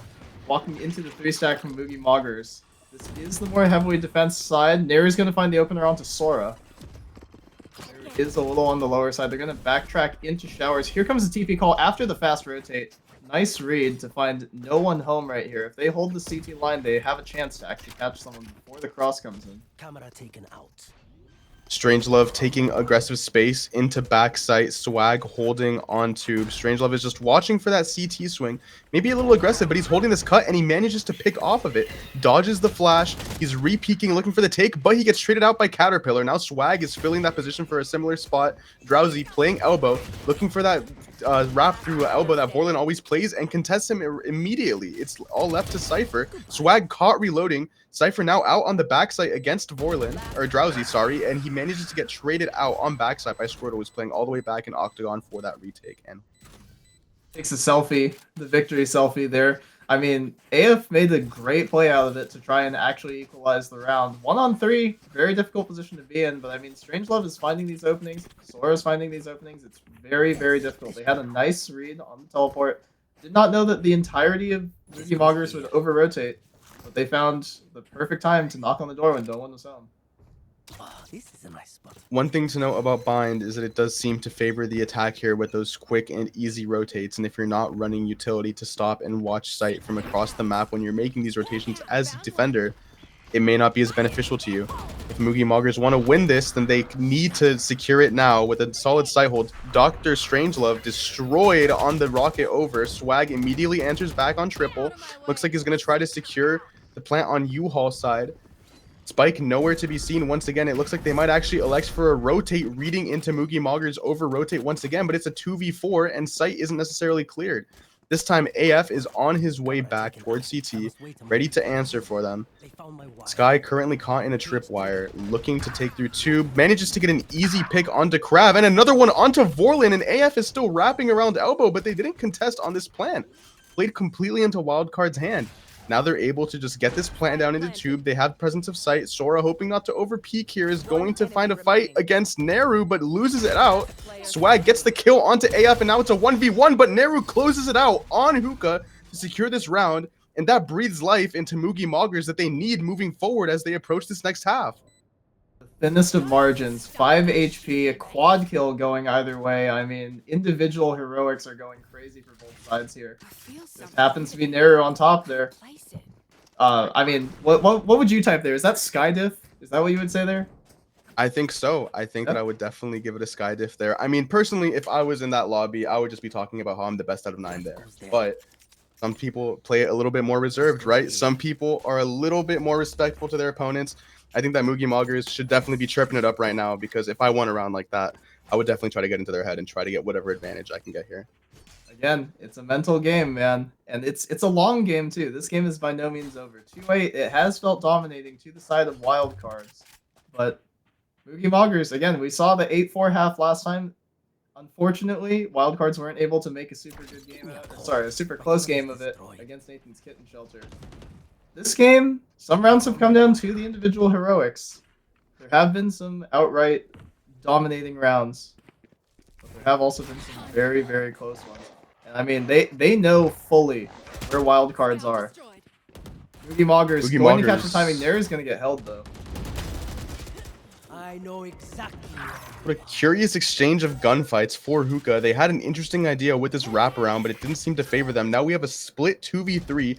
AF alone locking it down onto site, and Swag is just going to make his way all the way into backside. AF closes him out, but now it's another 3v4, or 3v1, sorry. Closes out another kill against Cypher. Swings out to Sora. He's making a huge hero play here, and suddenly Neru gets destroyed from Hookah, and what seems like could have been a extremely vital 2v2 here with a late support from Hookah ends up in the favor of Wildcards, and you know that one has to hurt. The AFW after that round is definitely pressing tab and it's like, dude, I put out 700 damage on a Spectre. Like, how am I getting away with it for this long? Puts out so much damage, 30 combined HP on the remaining players. Like, one bullet would have been the difference. Absolutely brutal way to lose the round, but a great play by AFW. I mean, that's definitely something that they can be proud of. I mean, individual heroics, nothing compared to actually winning the round, but that was really, really close, and Wildcards had a huge advantage, so maybe getting in their own heads a little bit. Wildcards opting for an A split through Shower and Short. They're moving pretty quickly, taking space toward Lamps, but a quick pick from Vorlin on Heaven will close out that idea. Sora going for the retake once again. Dr. Strangelove playing on U-Haul. And it doesn't seem like they're really making any presence. That kill from Shower is going to be huge and making space on this site. Caterpillar stuck on triple does not manage to secure the kill, but a quick flank from AFW manages to shut down Strangelove and the Omen of Drowsy. Now Jet stuck on triple in a 2v1, mollied off, and AFW closes it out for a quick 3-9, and that might be what they need to stay in this game. Switching sides. Crazy round. Crazy round. The trades are going every which way. AFW, I mean, picking up, what, probably 6 kills in the last 2 rounds. Definitely some individual heroics. We saw them from there earlier. We're going to need to see them from the rest of Moogie Moggers if they want to stage this comeback. 3-9. Definitely still a winnable game. Everything to play for. This is not a league where... Oh, sorry, go ahead. Too, sorry to cut you off, is that AFW is 9-11 right now. So not even really a solid like pillar of the team prior to those 2 hero plays. But that means that if he's able to step up onto the server, we can see that having that consistent skill is able to maintain the team and bring a more balanced fight when it comes to these takes. Let's see if he can keep that pace up on attack, because we need him to show up if he's going to keep his team moving in this round. And they're going, right as you mentioned it, Caster Curse, right? AFW walks out of the smoke and gets shut down immediately by Drowsy. Sora's going to find Caterpillar. 2-man hold out long is looking pretty good. Sora's swinging around, triples up with the Deagle, and he's going to finish with the quad. And that is just brutal. I mean, you see that this is such an easy peek, right? Or an easy pinch, rather, from Hookah and up long. But what we see there isn't necessarily gun skill that's making the difference there. It's confidence, right? There wasn't enough confidence to swing out through Hookah. Too much hesitancy. If they had just managed to get out there and play for those trades and flush out those two people through Octagon, then you see that you have the entire site open and ripe for the taking. That's something that you can't discount enough when it comes to tag shooters like Valorant or CS or Rainbow or anything. it is util, it is getting a plant down, but you need to play for trades too. You need to get a kill. If you don't kill, there's no advancement in the round, and ultimately it's a 5v6 for the defense as time is on their side. Picking up on that, they're looking for this attack on Octa, but it doesn't seem to be working out for them. Swag manages to finally get picked out, and they need to get onto site quickly. It's a 4v nobody on site, and they should be flooding this, getting on for the plant. Caterpillar suddenly getting this plant down on tube. We have this backside presence, and now we're filling toward elbow to make sure that there's no wraparound. Sora about to get into a fight with Caterpillar, manages to take him down. Suddenly Sora has this wrap that's vital. Squirtle, meanwhile, taking down Vorlin, and now it's AFW versus 2 on CT door. The swing out will see AFW taken care of, and now Crab gets taken care of for a quick up 3-0 survival for Wildcards. And it seems like they were able to decisively take that site and get the plant down, but the positioning after just wasn't enough to secure the site for them. As bad as it feels to say, AFW had the angle, had the look on at least one, and unfortunately came up with none as they were instantly cleared. Just a really, really difficult way to lose the round. Sucks the wind right out of your sails for sure. 3-11 to the side of Wildcards. They're looking to close this game out in a hurry. That goes there.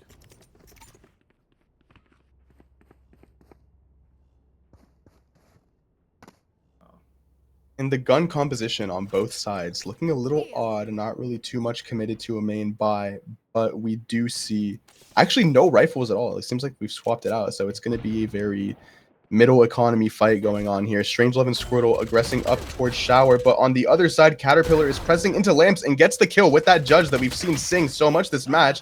Crab is able to get the kill onto the Cypher on bench, and now we have that front side presence with a wrap coming around from Wildcards.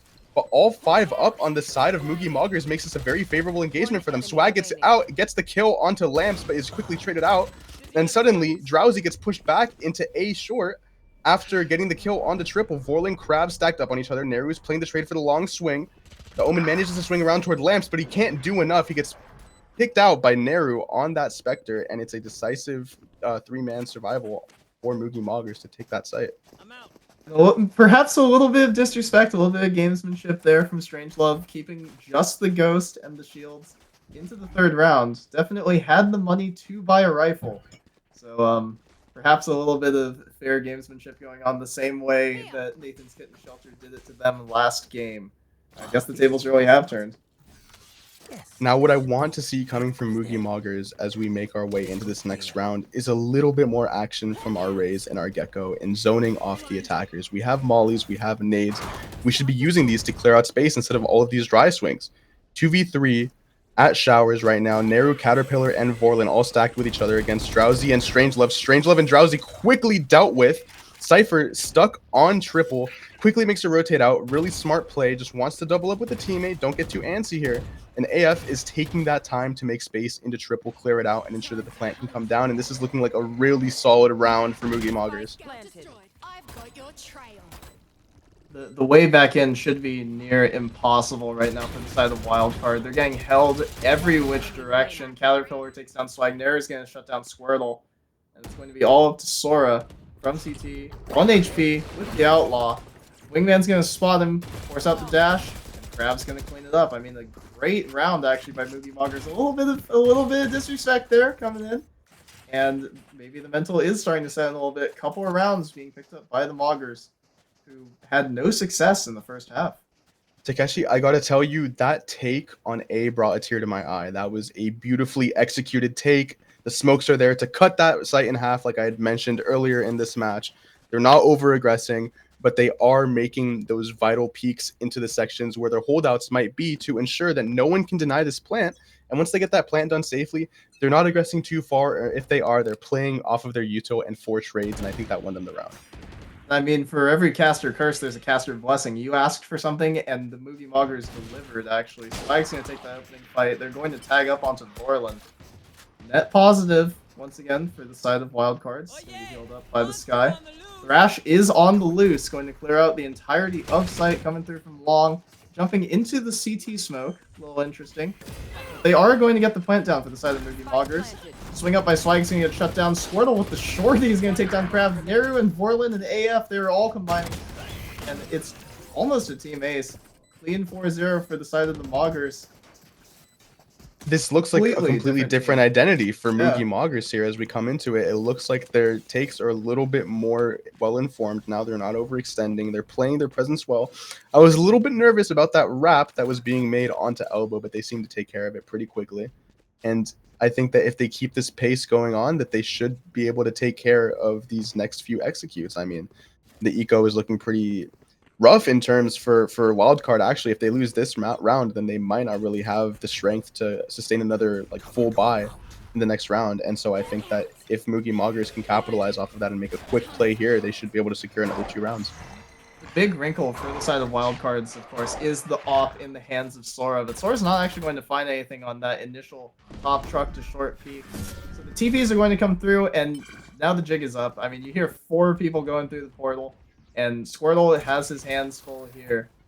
It's going to be up to him to hold the initial. Strangelove is going to be from Heaven taking down Caterpillar. Huge play, and they're going to go in with the showstopper. It's not going to find anything. Actually, Neru's going to take him down at the edge of the smoke. Squirtle's going to take down Crab. Neru's going to double up on the swag. Backside has not taken very much damage at all. Plant is going to go down, but it's safe and triple. Neru with a 1-tap onto the CT angle. He's going to catch Sora on the swing as well. On for the ace, picks up the op and is going to be humbled by Squirtle, but shut down by Vorlin in the end. 7-11, a nice little run, 4 rounds straight for the side of Moogie Moggers.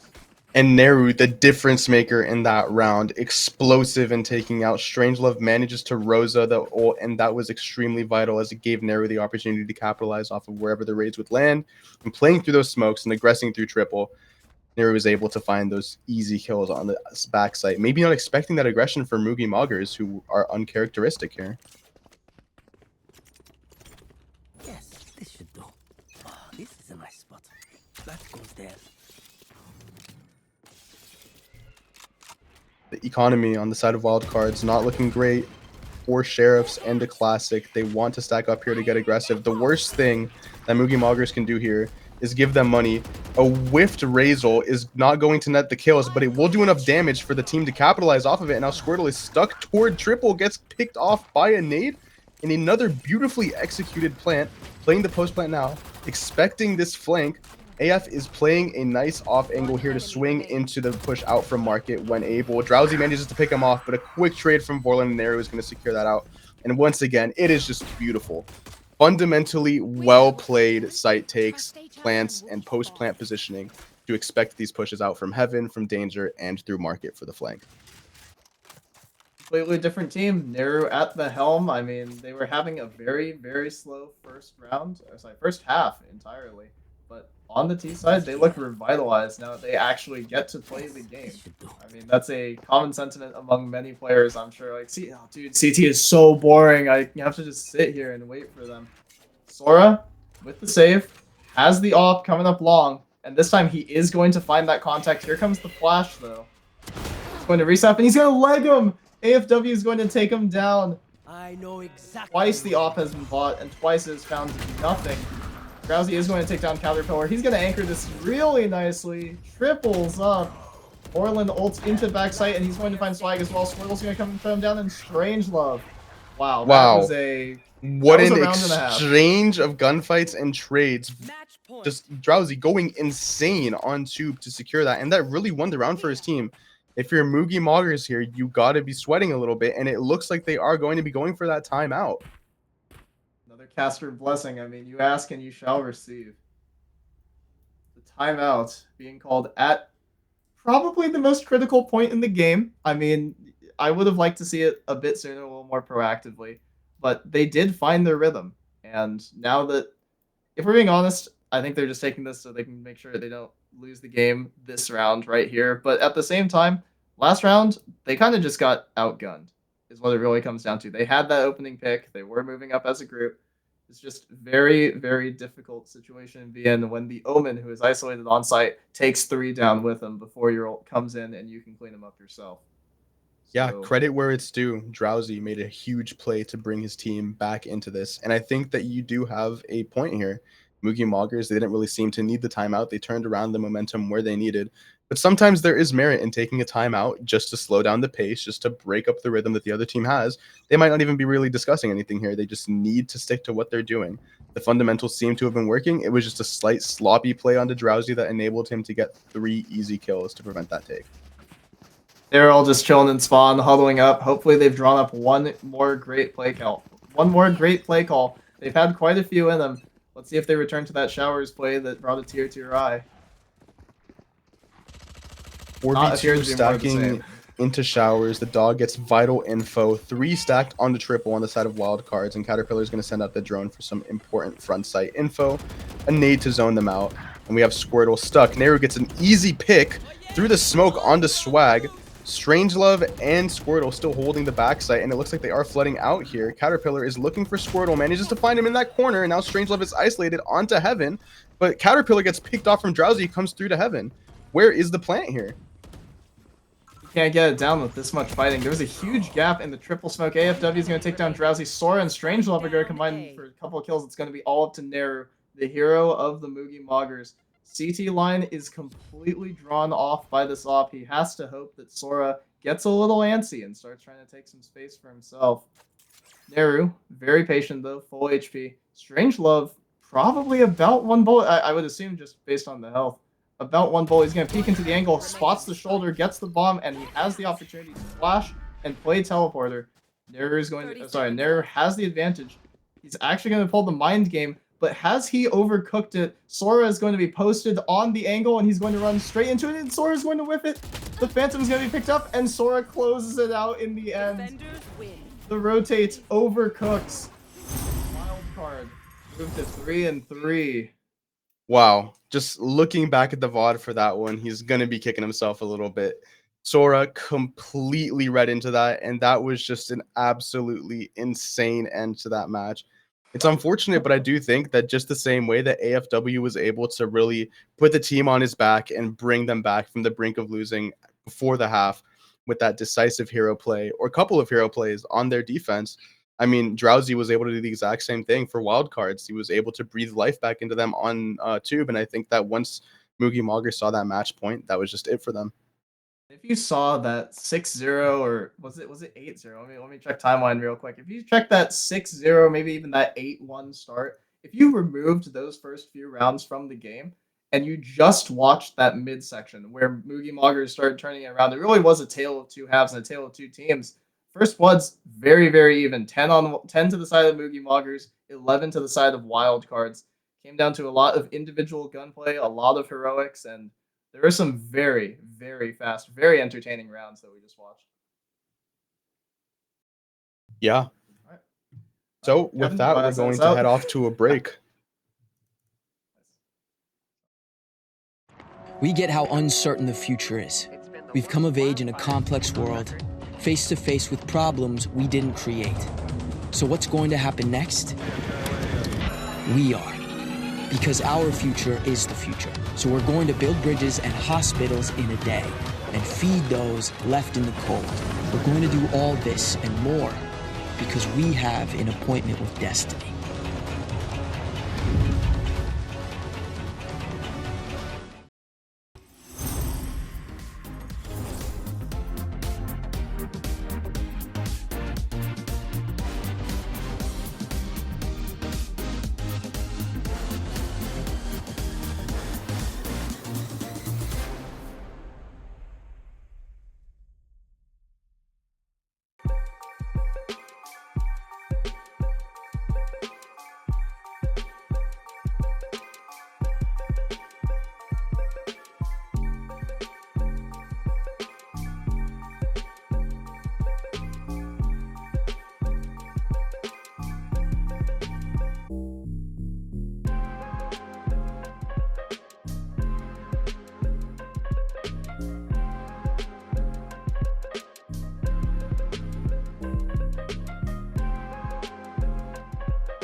Hello and welcome back for our final matchup of the day. We've got USV versus Moogie Moggers.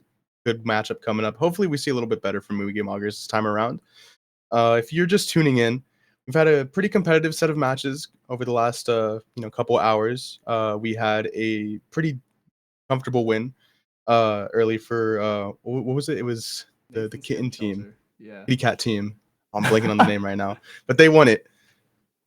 Nathan's Kitten Shelter brought it up against Wildcards, and then Wildcards got the win against Moogie Moggers, and now Moogie Mogger looking for a more productive ending versus USV. If you're just tuning in now, don't forget to follow us here at twitch.tv/esports at UCD. Shout out to Rally Cry and the Army National Guard for sponsoring our broadcast so far. Takeshi, what do we think coming into this after watching Moogie Moggers and their most recent performance against Wildcards on Bind? I think the main thing that we're going to need to focus on is actually that there will be a substitution coming in on the side of Moogie Moggers. So I believe Swag was playing for them. Was it Swag who was playing for them in the first match? They're going to be. They will be replaced by Kabachi or Kavachi. I'm not sure if I'm botching the pronunciation on that. But we're going to have a different look for Moogie Moggers, looking to pull off the upset against USV. If they win this game, USV has to win their next game to force a tiebreaker to make it out of group stage and into the play-ins. And if they don't, sorry.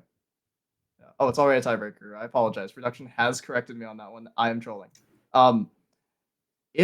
It is a situation where Moogie Moggers cannot actually advance anymore. I believe they're at 0-5. A win here is just for pride and to make sure that they do not go out winless. Nobody wants to see that. So I don't know about you. I will do my best to remain unbiased. I'm rooting for Moogie Moggers. Yeah, I want to see completely unbiased opinion here from you, Takeshi. I personally would also like Moogie Moggers to win. I'm rooting for my guy Kabachi.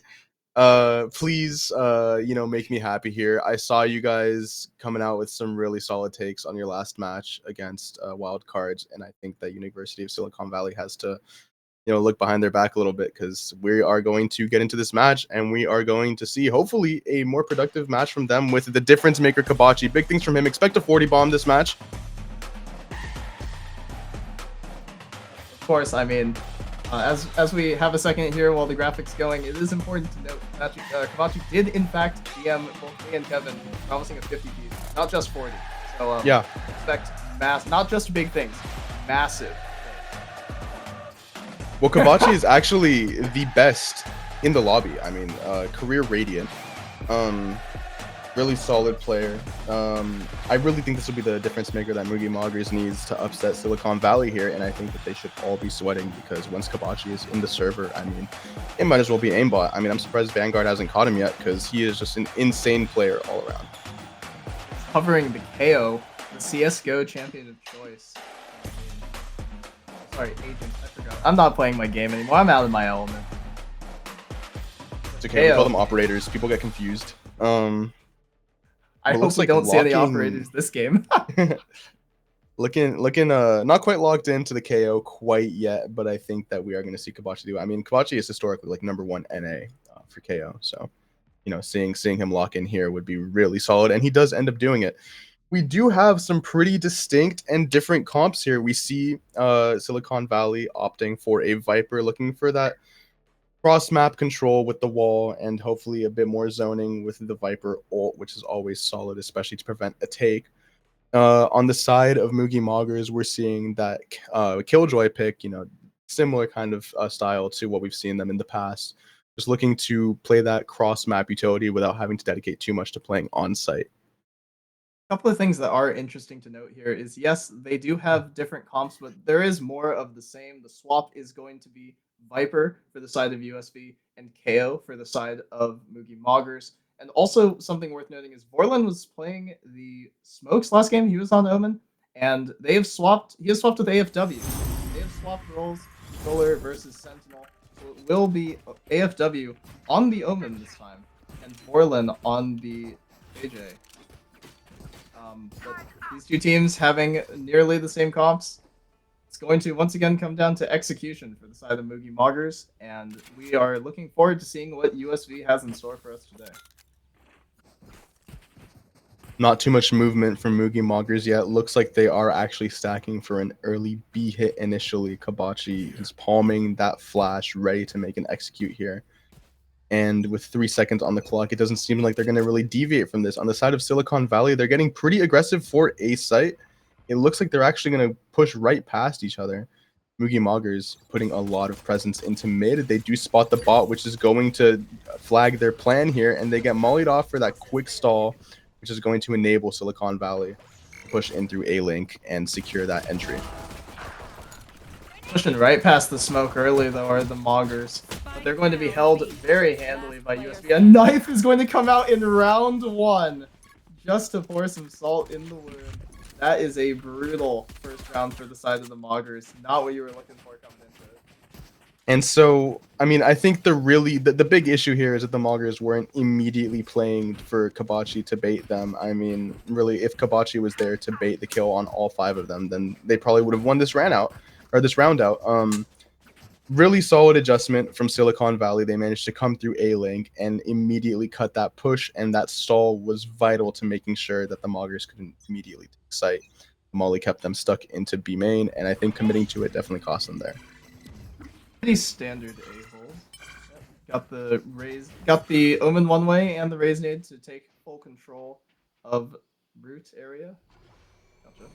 And Moggers going to be taking it a bit slower. They're just going to be resetting back towards main. Towards A main. There are so many mains on this map. 3 sites will do that to you.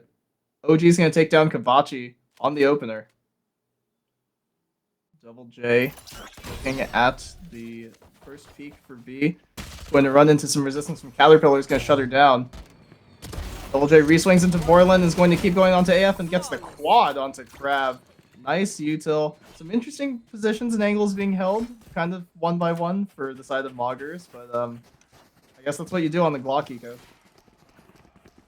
And, you know, on the flip end of things, we've seen this before, this trend of losing the pistol. It's very uncommon that teams at this level are going to come back, especially once you see that force on the end of the team that comes out on top on the round 1 pistol. So this is not too crazy. I'm hoping that it doesn't really get into the Moggers' mental here. They should be expecting to come out on top of this round, especially with that set of rifles. But it looks like USV is actually going to put some pretty early on pressure onto A main. They're going to be answered for immediately by AFW, trading out for Double J. And it looks like Kuro's actually pulled it back. They seem a little stalled here toward Rubble. Not quite sure what to do. There's no lurk to play for. It looks like they're going to have to either force it through here or call a rotate quickly. Moggers are just so boxed in. They feel so boxed in right now, right? They're waiting for a flank. They're checking for a flank that doesn't actually exist. They're going to look to move up on the A site. High flash is coming out. It's going to be a bit of a team flash, maybe not clearly calmed for Vorlin. Arrays is just chilling on stairs. And the retake will come in. Silent drop coming for Kuro. Going to smoke off tree. So this really comes down to Caterpillar being the anchor here. Has to find a couple of kills. They're going to get tagged through the smoke. Bachi's going to get a kill. Caterpillar doubles up. Vorlin, the showstopper comes in after death for Double J, but it's not enough. The Moggers take the gun round 2 alive. Needed round. Like, absolutely necessary round. If you allow USV to get away with that bonus, the half starts slipping away from you. It's good they were able to stop it. It is important to recognize that even though they did come out on top of that round, losing that many people on the rifle round, especially when you're down from pistols, is not the most productive thing. If you look at their eco now, you see that there's a lot of half armors, maybe in some incomplete utility, and we have to see how that's going to factor into the take that Moogie Moggers try to execute here. Looks like they're creeping their way up B main once again. Opt not to go for it, maybe just showing that utility to bait the presence early. The flash from Gecko isn't going to spot anyone toward Mound, and that's going to play perfectly into Moogie Moggers, who are able to creep their way up toward Mound and angling for a C hit. This KJ is going to be a point of contest, so they're going to have to execute this quickly if they want to take site. Bachi could lock the round out right now if he had a knife. Not quite. Crab's going to blast pack through. The sight delay is coming through from both sides, actually. The KO Molly is stalling out his own team. TP onto sight from Vorland's, from AFW's Omen. Crab is holding the height angle. It's going to be straight up 5-on-5 retake. No flank, no nothing. Venom's going to find the first onto Caterpillar. Double J's going to blast into sight. And Vorland's going to handle the first push and the second. He's going to hold for Double J.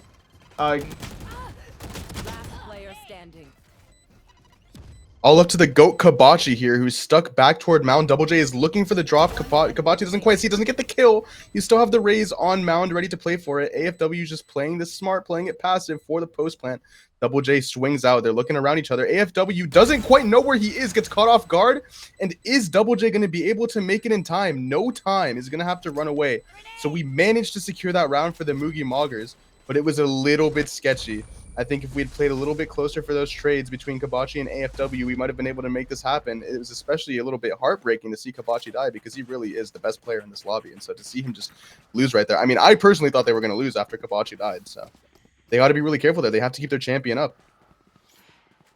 This narrative is really, really being pushed right now. And the Moggers are also pushing it absolutely to the limit. Double J coming in clutch right now so far. 13-2 in 4 rounds. That is a hard carry performance for sure. But 2-2 is not the score that you would expect from someone starting 13-2 in, again, the first 4 rounds. Interesting thing here, the early use of that knife to attempt to find information. I'm questioning if it's really being productive on the side of Moogie Moggers, although they have made space into A main. No early contest that we see from Silicon Valley usually. And now they're all stacked up into the smoke. They're going to flash out for the exit, and it looks like they want to execute for sight. Kuro playing into tree. No push into tree quite yet, so he is tucked there and ready to go. But with the shorty, we have to see how this is going to play out for him. Kabachi not looking toward tree. Looks now, gets the easy trade onto Kuro. Now it's up to, where is he? Double J out back on Ruins. And he is making his way through A main, but it's a 3v1. We should see a pretty swift shutdown of the round here. The lockdown, or sorry, the suppression coming in from the knife from Kabachi's KO. Just chilling in tree. Anchoring not only the team, but also the round. There are 2 other players on site. Caterpillar fakes the pickup. Doesn't necessarily know there's a player heaven. They've actually slipped the net. The headshot goes awry. That is a CSGO moment in Valorant right there. Headshot lined up, does not land. 3rd round to the Moggers. Quick little streak of their own here. And wow, you know, what a decisive take from the Moogie Moggers through A site. They're able to swing in and they were able to get a pretty clean execute here. It's what I like to see from them. We saw these elements on Bind and they're executing it onto Lotus to secure these rounds. Really, when you look at Silicon Valley, I mean, they are a pretty well-rounded team in terms of how they play up against these takes. But look at the leaderboard. You have Double J, 14-3, and everyone else, we've got Breadsticks or a 2-3, right? I mean, Double J might run the bakery, but like we really don't want him to be that only decisive force on Silicon Valley side. Opening up another engagement here. Kabachi gets a trade on to Kuro after he takes down AFW, and that's going to give them A site for free. Let's see how they can get the plant off here. Quick molly to drop to prevent any rotates, and it looks like Silicon Valley is stuck on heaven with Vorlin lurking up 2 stairs. Oh, nice shot by Krav. Way to cover his walk up for Vorlin. 4v2, the Moggers. Tough couple rounds at the beginning where Double J was left unchecked, but now they've done a great job of holding them down. Doesn't quite clear underneath. Venom's going to kill Caterpillar, Double J's going to kill Crab, and the instant trades are coming out from Kabachi and from Vorlin. 4-2 to the side of the Moogie Moggers. Right here we see a battle of the Titans, Double J versus Kabachi here. Who can bring it out? I mean, once again, Kabachi, best player in the lobby. Shout out to that guy. He has the best gun skill, the best utility management, the best everything. But Double J is really trying to bring this team together. I mean, that flash was decisive into opening the engagement. Double J is able to capitalize off of the Gecko flash to get a quick blast pack into sight. And the 2 of them almost managed to make that retake work. I think that's something that Moogie Moggers have to really be careful of as they're making their way into holding these takes. We are running it down this round. Double J is going to run straight into Vorlin. Venom's going to get the trade. Kabachi gets a double. And AFW. Oh, he's going to get shot in the back, but he's going to make it out alive. Seaside is open for the taking. Kabachi's going to walk it up slowly with the gun. Do they know that both players were over B. Does AFW early- have tabs on both, or are they going to open up revolving door number 1? Early aggression out of B didn't quite go in the way of University of Silicon Valley with some quick trades, but OG Big Spanish opens this up on the revolving door to get a pick onto site, playing around mound. It looks like AFW is just waiting for the cross, doesn't secure the kill, and gets completely destroyed. Kuro now going toward Bend. OG Big Spanish playing that wrap with him. And our GOAT Kabachi is in a 1v2. Looking right now, the wraparound pillar doesn't quite work for him as he gets picked off by OG Big Spanish, and the Titan has been killed. Looks like what was behind door number 1 is not necessarily something that Moogie Moggers wanted to find out about. 3-4. Round finally taken back. Slide has stopped. Maybe temporarily for the side of USV. And still just a top-heavy performance from University of Silicon Valley. Double J 15-5, really being the difference maker for his team. I want to see a bit more of, like a better spread, really, of like the kills and of the utility management across USV if they don't want these rounds to get so close. I think that they're looking pretty comfortable. But, I mean, Moogie Moggers are really finding these openings and capitalizing off of them. And op from Big Spanish... Or not an op, actually, sorry. Just peeking the long angle across Mount. Isn't going to find Crab. It looks like Moogie Moggers are going to push for B main again. Lost the Thrash, though, so AFW is going to go out wide, and he's going to get shut down with the bomb, delivering it right into the hands of USV and into a KJ ult trade. Things have gotten very interesting very fast, but nothing is going to happen for the next 8 seconds. That bomb isolated deep into sight after the molly is going to be huge for USV. Moogie Moggers are making their take back out, but that showstopper is going to put a quick stop to that. A counter showstopper goes toward Link to secure the kill, but these series of trades go in the favor of USV as Double J is able to secure that 3rd kill onto Krav to shut down that round. And 4-4 in this half. It is looking good for both teams, very close. We really need to see the mistakes start to stack up to see who can gain the advantage in this attack half. Moggers did trade 3 ults for 2, and they lost the round, which is not a sentence that you ever want to say. It really started with AFW blind TPing out of his own smoke and into the Free Fire corner where everyone assumes the bomb will be planted.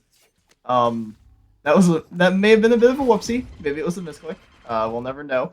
But USV have done a very good job every round of just taking up all of this A space, completely removing it from the game as far as the Moggers are concerned. USV early presence onto A main, but it looks like Moogie Moggers are favoring C for a take, securing that ult orb just to see if we can get closer to another KO ult, which will be useful later in the half, but no real commitment in terms of where they want to push. Orlin trying to get some info with the turret to cut the rotate from B. That's going to be solid, but still, we're just on a big default here without much utility committed to take anything. It looks like Moogie Moggers want to go for C site here, but they're a little nervous. I mean, Crab is rotating back. Kabachi is just bouncing up and down looking for that presence, and he's finally going to toss out that knife to find info. Info is granted, but not the way he wants. The knife gets destroyed, and it looks like they're actually going to opt to rotate out. But with that A main presence, they're kind of stuck to just resorting to B once again. Not a situation you want to be in, and Arrays... There is a universe where Arrays gets surprised here, but he's going to take down the first, actually. Borland's going to run up with the shotgun and is going to find the trade, actually. Waterfall player, OG, is actually going to take him out. Kabachi, with the Marshall, is going to take down Double J. AFW is actually going to get out of there. They have the space near Hobbit door. Kabachi's going to throw the molly to... I'm not exactly sure. Finds Kuro on the jump peak. Here comes the flash. Flash turn required. Kuro's going to shut down Kabachi. It's going to be a 2-on-2. Grav can just hold the line, though. And OG has to play the defuse. Line's going to come in. The smoke on top of the bomb. AFW is actually going to shut down OG. Kuro versus... sorry, it's going to be Kuro versus AF. Battle of the Omens. Inside the smoke. No tags. Run out. Knows that he's not on bomb. This is going to be a very tense one-on-one situation. The spray is going to go a little bit wide. It's a little wide again. And the block comes out. The classic right-click headshot is going to shut down the round for AFW. None survive, but a round for the Moggers nonetheless. 5-4. And a vital round for the Moggers as well. USV is not going to have the prettiest eco coming out of this. They still have enough to get those rifles, but you see that there are some half buys around. you know that that's going to have to either lead to a commitment of health versus utility. And I think that that was a really solid and well-played round for the Moggers. They had a good post plant. They're splitting it. They're playing for the trades. And really, AFW is playing that perfectly. He's bouncing around the corner. He's making sure that this guy has to commit to either defusing it or going for the kill, and he can't do both. This is the first round that USV has not taken control outside A main, and the Moggers have actually taken up the space, or maybe it's the second round, but it's the first round in a while. Kuro's just going to be playing tree. Venom's going to take down Borland. Crab is very, very low. He's going to tuck into the close corner. Omen retreats back onto site. Double J is going to take down Kabachi. Kuro's going to take down Caterpillar. Venom's going to take down Crab. It's all one on everyone. AFW's not going to get cleared fully, but OG will get the trade. Very, very clean round by USV to bring it right back to 5-all. I think that an interesting trend that we see here with Moogie Moggers is that they have these takes where they have the perfect fundamentals taken care of. Everything is being checked off on their checklist. But there are other rounds where they just don't seem to have that same decisiveness. I mean, here we're seeing an overextension into A site without any util applied to help them out, without any information given to substantiate that push, or even like trades.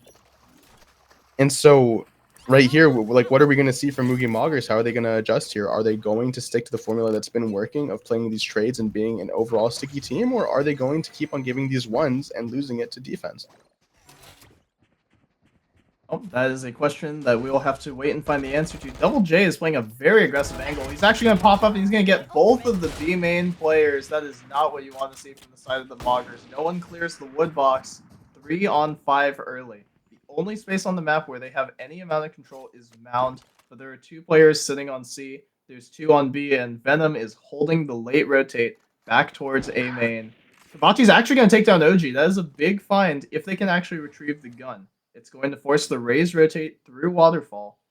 Gecko is actually going to back up. I believe Venom on Gecko is going to be backing up towards B Heaven. Kabachi is still going to be looking for these fights. Knife isn't going to find anything on Waterfall, which might actually lead them back towards either B or C. If they walk right here into the B crosshairs of Venom, that'd be absolutely brutal. They do get past the first angle. Are they ready for Double J's second follow-up with the Phantom? Smoke's going to come down on the choke. 30 seconds. You have to make a decision now. What is the final call going to be for the Moggers? Kabachi's going to find a rifle. Venom's going to find Crab, though. And the door is going to be opened. Signaling a rotate, perhaps. Kabachi's actually going to take down a raise. And they're going to look for B. This is the only place they can possibly go. 13 seconds left. There is no C presence. Kabachi actually takes down Venom. They're going to make a round out of it. The blind comes in, though, and they're both flashed. Wow, the swing from the Odin is going to clean them up just like that. There was a hint of possibility there with the one-man tank Kabachi getting these early picks onto both C side and then getting those late round picks to open up site. But Kuro just swinging with the Odin is going to mop them up just nicely. Oh, the Odin is definitely a different adjustment. And speaking of adjustments, here comes the op for Kuro. We've seen a number of oppers playing a number of elevated positions today. Let's find out, with this being the last round, they're buying up too. They got him a backup Phantom as well, just in case. He's going to be playing the first sight line outside of A main. He's going to unscope at the wrong time, but he's still going to find Crab. TP's back across, has the Phantom available. Smokes off the choke again, and they're just going to reset 5v4 easy as you like it. That early pick is going to be vital to USV here. It really reduces the capacity for Moogie Moggers to have an explosive take, especially with the raise off the board. And once again, we're seeing this stall. They don't quite seem sure where to go. Even though we have this presence up A main, it's not quite enough to execute a take without the appropriate util. Looks like Vorlin is actually creeping his way up towards C. And they're just going to send it. Gets mollied off, but AFW is already in and ready for this engagement. Gets picked off by OG Big Spanish. The flash fails as well. OG Big Spanish goes around Bend, manages to get another in Vorlin and a third in Kabachi. Caterpillar and OG Big Spanish going right past each other. Caterpillar running her way back to the backside, gets the thresh out, looking for Big Spanish now. Manages not to tag him, and just like that, Kuro is going to come out from the side to swipe up Caterpillar and close that round out for a 7-5 half in favor of USV. I will say the rounds that the rounds that USV have won have been very, very dominant. The rounds that Moogie Moggers have won have been scrappy. They've been close. They've been down to the last player. So if that's the way that you have to play to win the game, then you have to look for more fights as a unit, though. You can't be taking all of these ones. Kabachi cannot win every single 1v1, as much as I know some people on this desk are hoping for him to.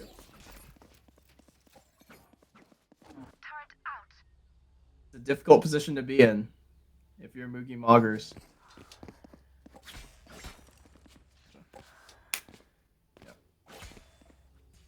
At the swap, we see a stack for A main from Silicon Valley. It looks like they want to take this early presence. Crab is going to toss a nade to stall them out a little bit. Flashes don't seem to really mark anyone in either direction, but that wall is going to immediately enable them to take without having to worry about a possible counter swing from A Link. Kuro at the orb looking, tosses a flash out, contests 3. Caterpillar, though, is out on stairs, does not manage to secure any kills, and Double J is going to get straight into Link. Maybe some over-aggression, but they want to end for B side. They have the presence on A, but they're looking for the fights. They want to pad stats here. AFW manages to secure 1 and get out through heaven. How is he alive? It's not going to be enough. AFW gets destroyed by OG Big Spanish on that Sheriff, and it's just a clean round. Initially through A, looking for the A stack, but ending B for USV.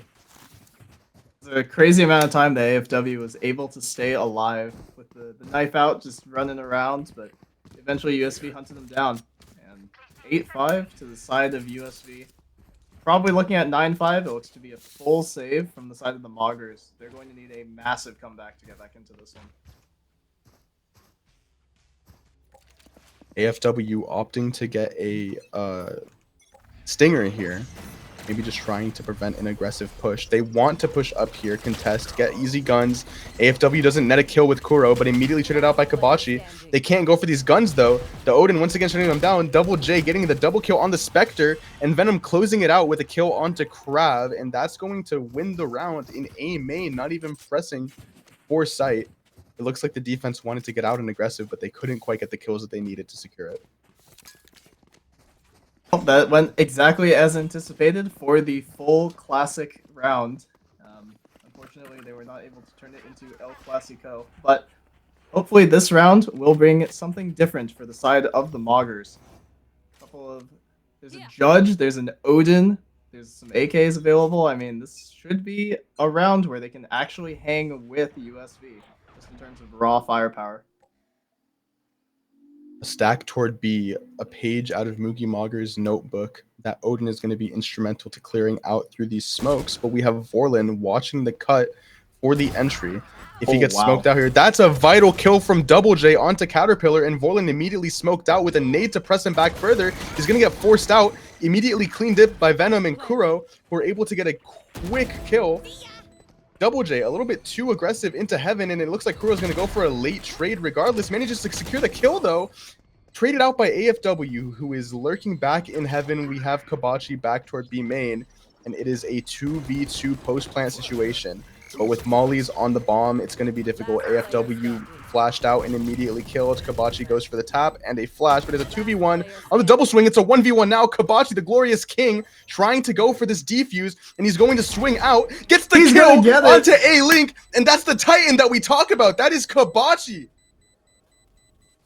1 HP and the dream. Sometimes all you need. Full util belt on the KO, going to go and retrieve the Odin afterwards. A 1v3 clutch in the end, was it, for Kabachi? Big round win, a big find, and drops the Odin back to his teammate. I mean, he's doing it all right now. I expect nothing less as well. Kabachi at 18. If anything, he's behind on how he usually trends. Must be a bad day for him. I was expecting at least 30 by this point in the match, but just showing once again why he ties the Moogie Moggers together. I mean, when you send the production team a message saying, I'm gonna drop 50 tonight, like, I mean, you know, you kind of gotta... We expect a little bit more in terms of raw fragging ability, but 18-12 still. Nothing. I mean, I guess we have to respect, too, that he is playing left-handed, so... That is pretty impressive. I did not know that. Rav, early pick onto Kuro on Ruins is going to net them some space on A. That's some much-needed breathing room, but it looks like a quick rotate over towards C for University of Silicon Valley. The stalwart defender, Kabachi, is holding it on his own. He's going to give back. It looks like he doesn't want to get picked off by this initial entry, but it looks like they know that he's solo. They want to try to press him through Waterfall. We'll see if he swings out. Manages to get the kill onto Kabachi, but immediately traded out. Afterlife by Double J. Krav manages to clear a raise, but immediately cleared out again by Venom. And then Venom pushes straight into backside. It's now a 2v2. AFW looking to attack Venom. OG Big Spanish is going to try to get the plant down. Venom swings out and manages to take out Vorlin, and now it's a 1v2 for AFW, who gets stunned by the he's going to get knifed. Close out the round. Personally, I would have knifed, dropped a GN in chat, but they seem to be a little more respectful than I would be. That might be good for the competitive integrity and for the feel, the vibe of our event overall, but it is still, it doesn't matter how you get killed after you get detained, it still feels really, really bad. And if you're a fan of the Moggers, I mean, that is a very difficult way to see your remaining players go out. Interesting timing by Vorlin to try and catch Venom after the CT push towards the bench and everything. Interesting timing. It did not work out for them that time, but maybe something will be different here. I mean, they're on pistols. They have a stinger in the hands of AFW. It's just a classic in the hands of Kabachi. So, stacking for C as well, but Kabachi manages to get an easy pick onto Box. Does not secure the second. Distracted by the revolving door, and that's going to open up C site. It is an eco round for Moogie Moggers, so we expect this to get cleaned up pretty quickly. Caterpillar just playing back behind, biding her time, not trying to over-aggress here, waiting for a play to be made from her teammates, but no such play is going to come, and she gets immediately cleaned up by Venom King, who is going to secure the site. This plant will be completed by Double J, and it looks like this team is just ravenous. USV wants to take space where they can. They're looking for the fights where they are. They want to deny these guns, and now it's all up to Krav, who has picked up a Phantom, but needs to work a 1v4 to get this round for his team. And the Moggers were trying to make a 3-man play onto the... Oh, Krav does take down Kuro. Sorry, I'll pardon the thought for a second. 11-6 in the favor of USV. The Moggers were trying to make a 3-man play after Kabachi dies at B's wood box. They do walk out and around to the little cubby outside of B main, but it's a 3-on-1. The Omen gets the first kill, TP's out, and then as the other two are running around the corner to try and trade at the temple pillar area, I don't even know. I've never seen anyone actually play that thing. I don't know what it's called. They have the Omen ult going out to back of C to actually save the Omen and save the gun. So, I mean, that is the only possible way it could have gone wrong. USV not hesitating to spend that ultimate just to protect the round. Early aggression through B main from Krav is going to get a kill. Krav is immediately going to get out. Showstopper is out. Does not manage to secure the kill, though. Kuro has managed to TP twice to exit from Krav's grasps here. Krav is privy to where Kuro might be, but does not manage to secure the kill. And now it's an aggressive fight, but Krav, picking off Kuro, is going to take that, say thank you, and pull back to the safety of his team. Venom King manages to trade out Caterpillar, though. And this cut is actually going to allow OG Big Spanish to trade out Krav.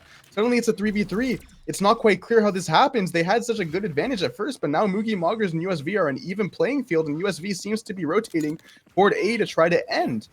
And this is all going to come down to AFW and the op on the sight line, going to catch Venom. The opening pick finally found by the op. 3-on-2 numbers advantage for the Moggers. AFW is walled off right now. Catches one more on sight with the kill onto Double J. It's all up to OG. Can he perform under pressure? He's gonna take down AFW. Kabachi with the AK. He's not falling for the tap. They do hear the walk up from the KJ around main. Double Mollies are going to come out to stall out the play. OG's down to 70 HP. 2 bullets the difference, and Borland will provide. 7-11. A much needed round for the Moggers, and there is still life left in them after that round. We've been here before. The Moggers at a similar scoreline against Wildcards, now in the same spot against USV. With the leadership of Kabachi, can they manage to close this out? He seems to be a very important force in getting these trades specifically. And that's not just my usual bias. He does seem to generally be in a position where once a teammate goes down, he's traded out. And I think that they need to play a closer performance here. I think that they can favor for retakes if they need it. But as it stands right now, a lot of these gunfights are devolving down to picks and early picks in favor of USV. One thing that is really unfortunate for the side of the Moggers is Caterpillar is in fact posted up with this off, but Caterpillar's been having a really rough game so far, 3-16. Posted up with the op, Kabachi's going to ult to try and stall the play, but it is outside of A. Double J has pinpointed the location of AFW. Are they going to double swing into tree? They do, and they line up. AFW is going to get away. He's not going to ult. He's still in the menu, and he's going to get caught. I don't know what's going on. Maybe a more experienced caster would.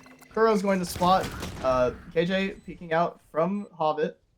Kuro has the blind out. It is still a 3-on-2 to the side of the Moggers. This is still a good thing. If they can clear out the root player, that would save the round. They've relocated to Rubble. Kuro has to jump on Vorlin, and Vorlin's going to win it anyway. Caterpillar defuse, and Caterpillar shuts down Venom. A chaotic round. Some interesting lineups, we'll just say.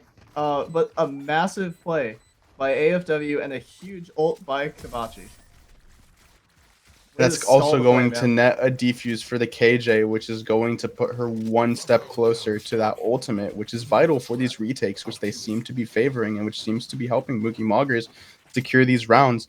It almost looks like it's a difficulty of post-plant positioning for USV in securing these rounds if they do manage to get the plant down. Once again, mentioning it, that huge ult from Kabachi managed to keep them zoned off of an entire section of the map, and on the rotate also destroyed a lot of the vital utility. Now we're looking at USV. Backing for a B-side take, all 5 stacked toward main, and it looks like we're going to get into an early contest here. They are on a weaker eco. This is an important spot, but the worst thing Kraft can do here is give them a gun.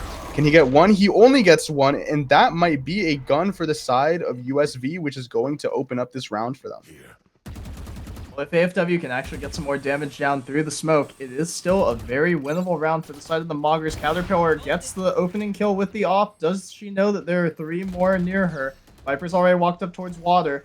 If they can catch Double J with the headshot on the op, and Vorlin's going to shut down a raise. Last one coming around stair side, and Caterpillar is in fact going to lock it down.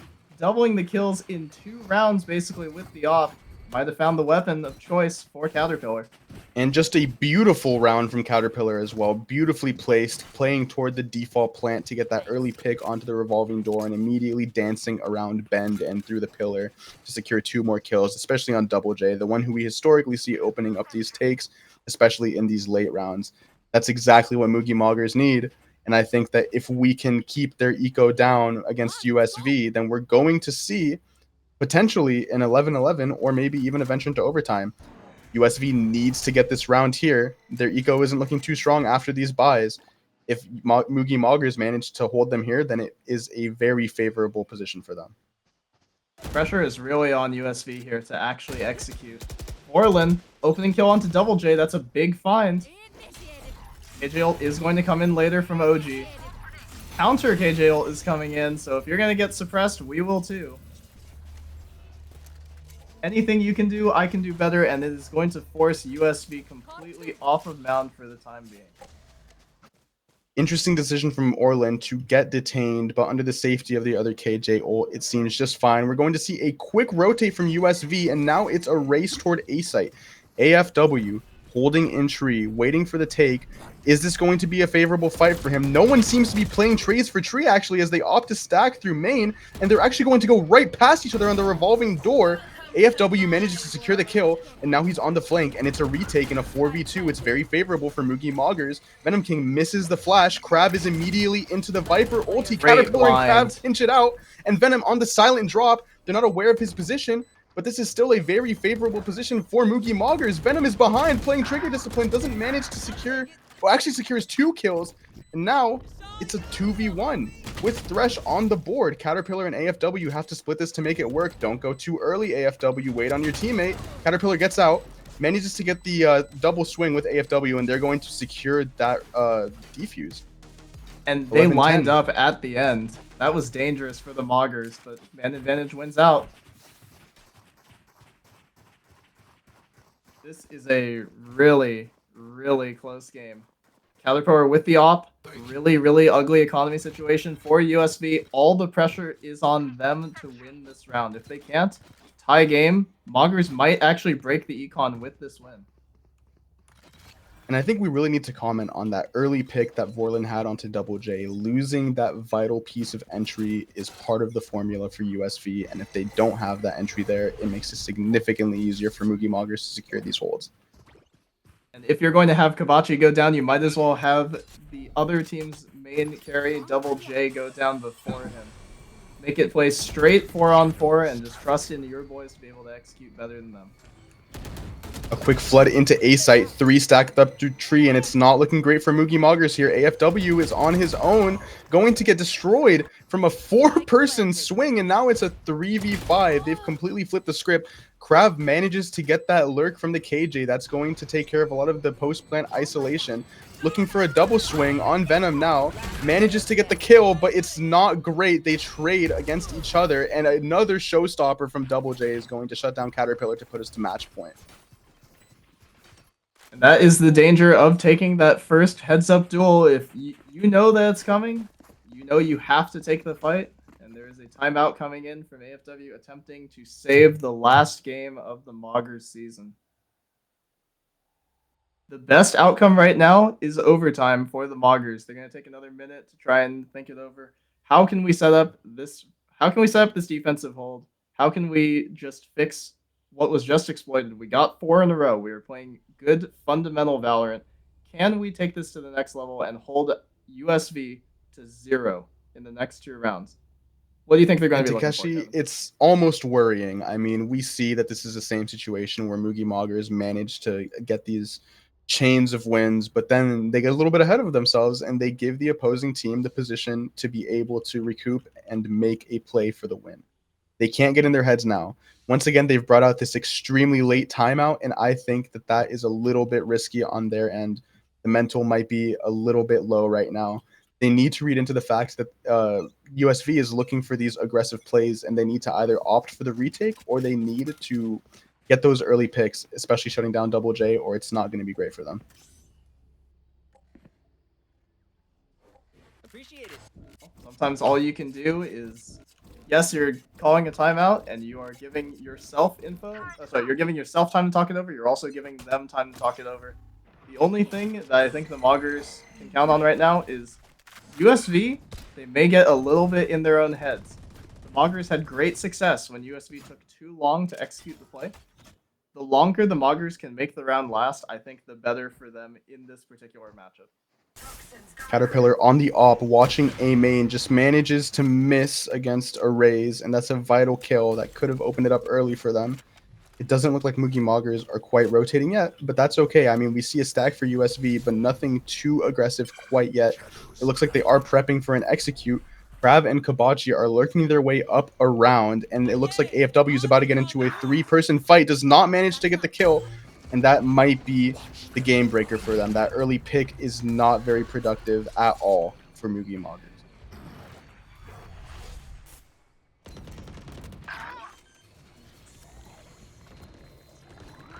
Spike planted. That's just a round where you have to just be silent. You have to watch. It's up to Kabachi, and it's going to be up to Krav. Omen gets fired on the first peek, but all 3 players are on site. Kabachi and company do not necessarily know that. Here comes the nade. First peek does not go the way of Kuro, but the flash is going to be successful. Double J is going to take down Krav. It's all going to be on Kabachi, and he is going to be detained and taken down. He's 13-10 to the side of USV. And an outstanding game from Moogie Moggers. I didn't see Kabachi quite drop the 50 bomb that he had talked about, but I think that's because he was playing with one eye closed and left-handed. So, he wanted to give the other team a chance. But really just a lot of things that we commented on for Moogie Moggers in their previous match. They fixed in this one. They weren't quite able to lock it in. And I think that USV, props to them, made a very great adjustment. They stopped losing Double J so early. They recognized that he was a vital part of the entry for that push. And it really they turned the match around completely the moment that they decided that they should stop giving him up so early and let his teammates give him the utility to enable him to make those aggressive plays in the mid-round.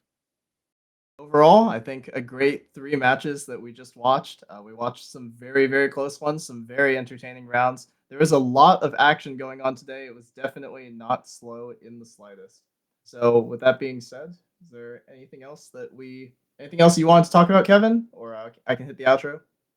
Yeah, you know, shout out to Rally Cry and to the Army National Guard for sponsoring this tournament. Shout out to all the great teams that we saw play today. Wildcards, Moogie Moggers, especially playing those double headers. It can't be easy to play those multiple matches back to back. Really beautiful performances, and I think that today was a pretty solid day of competitive and close Valorant. And if you guys haven't already, if you guys have just tuned in, or if you've been sticking around the entire event, thank you very much for your support. Please drop us a follow at twitch.tv/esports@UCD. On behalf of me, Takeshi, on behalf of my co-caster Kevin, and behalf of everyone at production, thank you all very much for watching, and have a great evening. Take care of yourselves.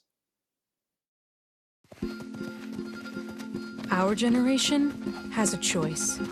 Turn away from the world's problems or chase them down. We refuse to sit back and watch them pass us by. Watch us fly ahead. Rise to every challenge and overcome anything. Watch us become the next greatest generation.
I know you love their enemies.